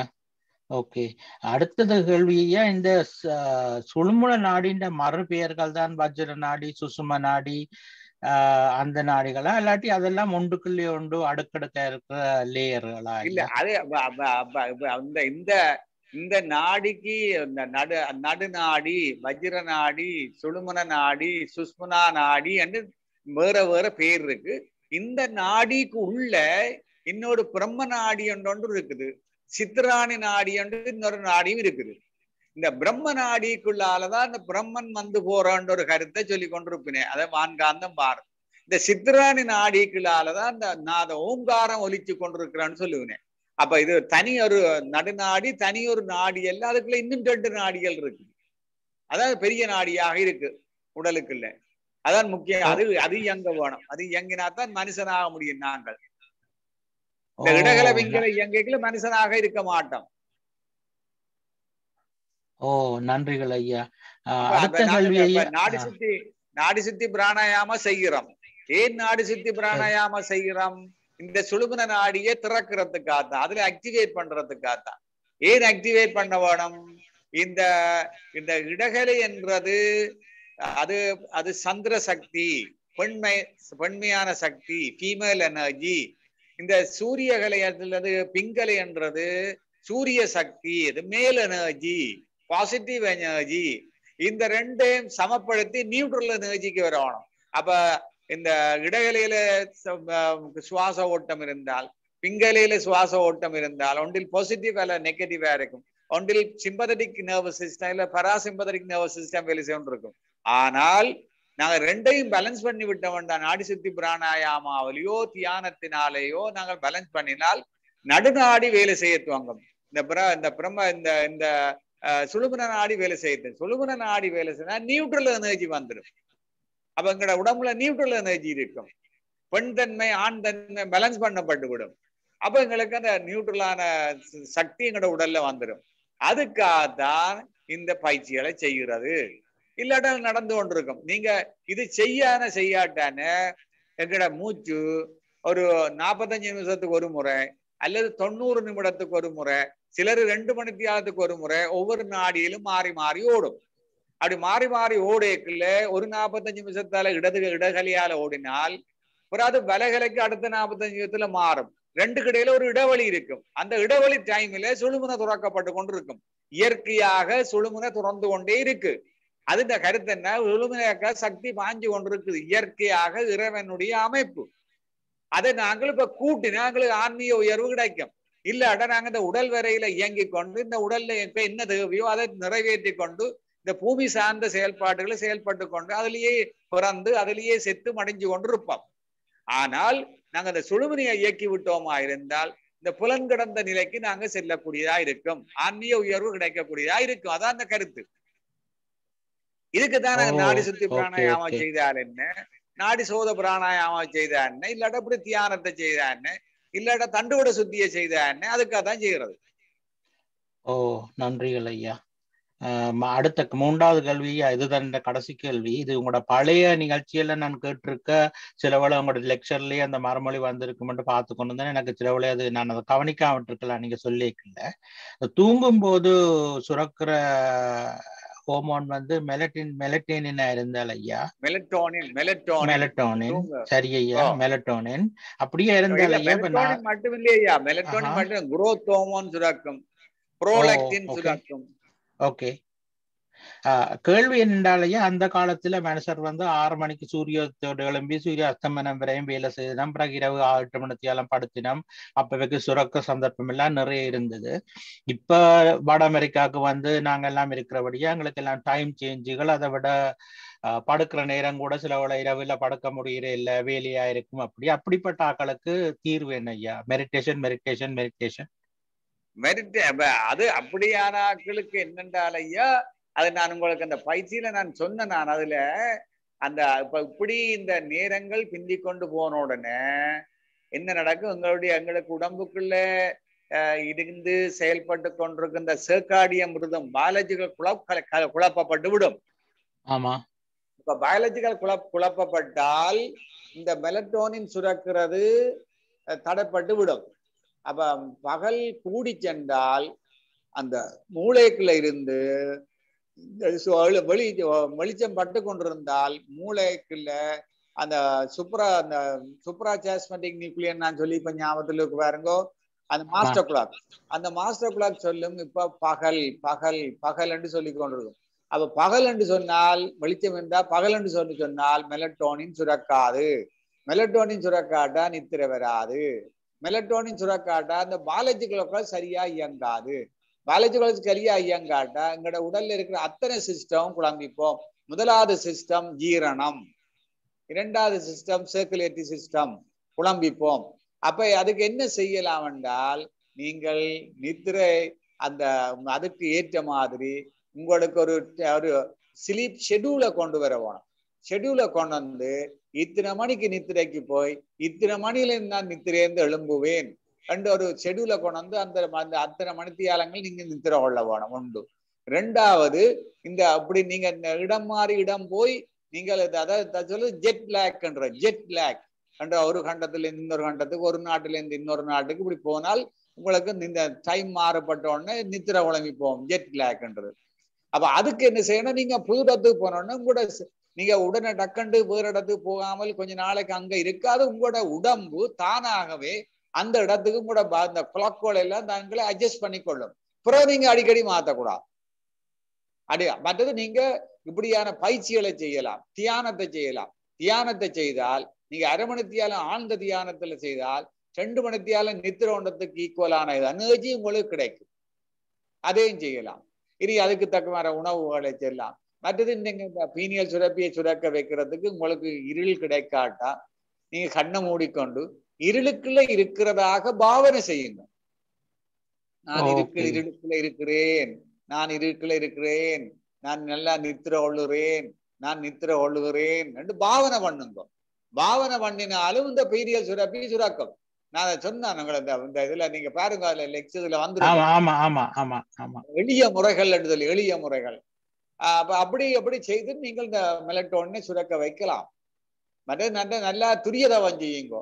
அதான் சொல்ல, உச்சியிலே நீ சென்றால் உடனே காணும் அதிசயம் பலமாம் சுற்றும், அச்சமியம் அறிவுக்கோர் வியப்பு தோன்றும், அவ்விடத்தை நிலைத்திருக்க பழகிவிட்டால் இச்சையெல்லாம் பிறக்குமிடம் கண்டுகொள்வாய் மாதிரி சொல்ற. அப்ப நீங்க அந்த தியானத்தை செய்ய செய்ய செய்ய செய்ய இந்த பீனியல் சுரப்பி தூண்டப்பட்டு கொண்டே இருக்கும். அந்த டைம் மாறுற நைட் ஷிப்ட் ஆட்களுக்கு வர பிரச்சனை இதுதான் ஐயா, நைட் ஷிப்ட். அது எப்படியும் நீங்க அது மாத்தியே ஆகணும். இல்லாட்ட தொடர்ந்து நைட் ஷிப்ட் செய்யக்கூடாது, ஒவ்வொரு நாளும் நைட் ஷிப்டை செய்யக்கூடாது. அது வேற ஆல்டர்னேட்டிவ் இல்லை. நீங்க நைட் ஷிப்டை நிப்பாட்டியே ஆகணும். இல்லாட்ட உங்களுக்கு ஆஃப்டர் ஒரு கொஞ்சம் குறிப்பிட்ட காலத்துக்கு பிறகு, இப்ப நீங்க இன்றைக்கு உங்களுக்கு ஒரு அரை மணி தியாலத்தால இன்றைக்கு நித்திர குறைஞ்சால் உங்களோட வாழ்க்கையில அரை மணி தியாலம் குறைக்கப்பட்டு விடும். இந்த நாளைக்கு திருப்பி ஒரு அரை மணி தியாலத்தை குறைச்சால், நான் ஒரு உதாரணத்தை சொல்றேன், அந்த குறைஞ்சதுதான். அப்புறம் நீங்க இன்றைக்கு ஒரு அரை மணி தியாலம் குறைச்சு நித்திரம் போட்டு நாளைக்கு அரை மணி தியாலம் கூட்டி நித்திரம் கொள்ள முடியாது. இப்ப வீக் டேஸ்ல நீங்க 5 மணி தியாலம் நித்திரம் போட்டு வீக்கெண்ட்ல 7 மணி 8 மணி நித்திரம் பிரயோஜனம் இல்லை. அது சிஸ்டத்தை குழப்பம். அதுதான் டைம் ஸ்லீப் ஷெட்யூல் என்று இருக்கு, ஸ்லீப் ஹைஜீன் என்று இருக்குது. இதை இந்த வேண்டா உங்களுக்கு நான் ஒரு லெக்சரா எடுக்கலாம். தூக்கம். ஆமா ஐயா, நிச்சயமா. தூக்கம் நன்றிகள் ஐயா. ஒன்று வெளியிட்டு இருக்கேன் தூக்கத்தை பற்றி, மனவளக்கலை யோகாவும் தூக்கமும் ஆழ்ந்த தூக்கமும் என்ற தலைப்பில. ஸ்லீப் ஹைஜீன், ஸ்லீப் ஷெட்யூல் இது இருக்க வேணும். அந்த எங்களுக்கு நித்திரைக்கு குவாலிட்டி அண்ட் குவான்டிட்டி ரெண்டும் இருக்கணும். குவாலிட்டி குவான்டிட்டி டைம், குவாலிட்டி அந்த நித்திரையில உங்களுக்கு non-REM ஸ்லீப், REM ஸ்லீப் ரெண்டு இருக்கு. ரேபிட் ஐ மூவ்மெண்ட் ஸ்லீப், நான் ரேபிட் ஐ மூவ்மெண்ட் ஸ்லீப் இருக்கு. இந்த நான் ரேபிட் ஐ மூவ்மெண்ட் ஸ்லிப் கூடவா இருக்கும். அது இரவுல தான் கிடைக்கும். நீங்க இரவு வேலை செய்ய போட்டு வந்து பகல்ல தூங்கி சரி வராது. யோசனை. நன்றிகள் ஐயா. பிரச்சனை ஆல்ரெடி தொடங்கிட்டு அதான் நம்மள தீர்வு கேட்டேன். இப்ப நாங்க நிறைய ஐடியா இருக்கு நீங்க என்ன செய்யலாம். ஸ்லீப் ஸ்கெட்யூல் தான் முக்கியம், மெடிடேஷன் முக்கியம். நீங்க அத இந்த டைமுக்கு நீங்க பெட்டுக்கு போகணும். நித்திர வந்தான விராடா போகணும். நித்திரையோ இல்லையோ 10 மணிக்கு படுத்து 4 மணிக்கு எழும்பினா நாளைக்கும் 10 மணிக்கு பிறகு 4 மணிக்கு எழும்பணும். நாளைண்டே 4 மணிக்கு படுத்து 4 மணிக்கு எழும்பணும். 10 மணிக்கு படுத்து 4 மணிக்கு மாறக்கூடாது. வந்துச்சோ வேற இல்லையோ, நித்திரை வந்துச்சோ வேற இல்லையோ, அப்படி பட்டு கூட அந்த மணிக்கூட்ட செட் பண்ணணும். there are clocks. அது பயாலஜிக்கல் கிளாக். அதுதான் எங்கட உடம்ப ஒவ்வொரு செல்லுக்களும் குளாக் இருக்கு ஐயா. மூளைக்குள்ள மாஸ்டர் குளாக் இருக்கு. இதுகள் எல்லாம் இயங்கி கொண்டே இருக்கு. இது இந்த இயக்கத்துல எந்த தடையும் நாங்கள் கொண்டு வரக்கூடாது. அந்த குளக்க சரியா ஓட விட்டா எங்கட உடம்பு ஓடிக்கொண்டிருக்கும். உங்களோட விசா முடியும் வரை நீங்க ஓடலாம். நீங்க குளக்க நிப்பாட்டினீங்களோ விசா டிஸ்கண்டினியூ பண்ணும். விசா புதுப்பிக்கிற கஷ்டம்.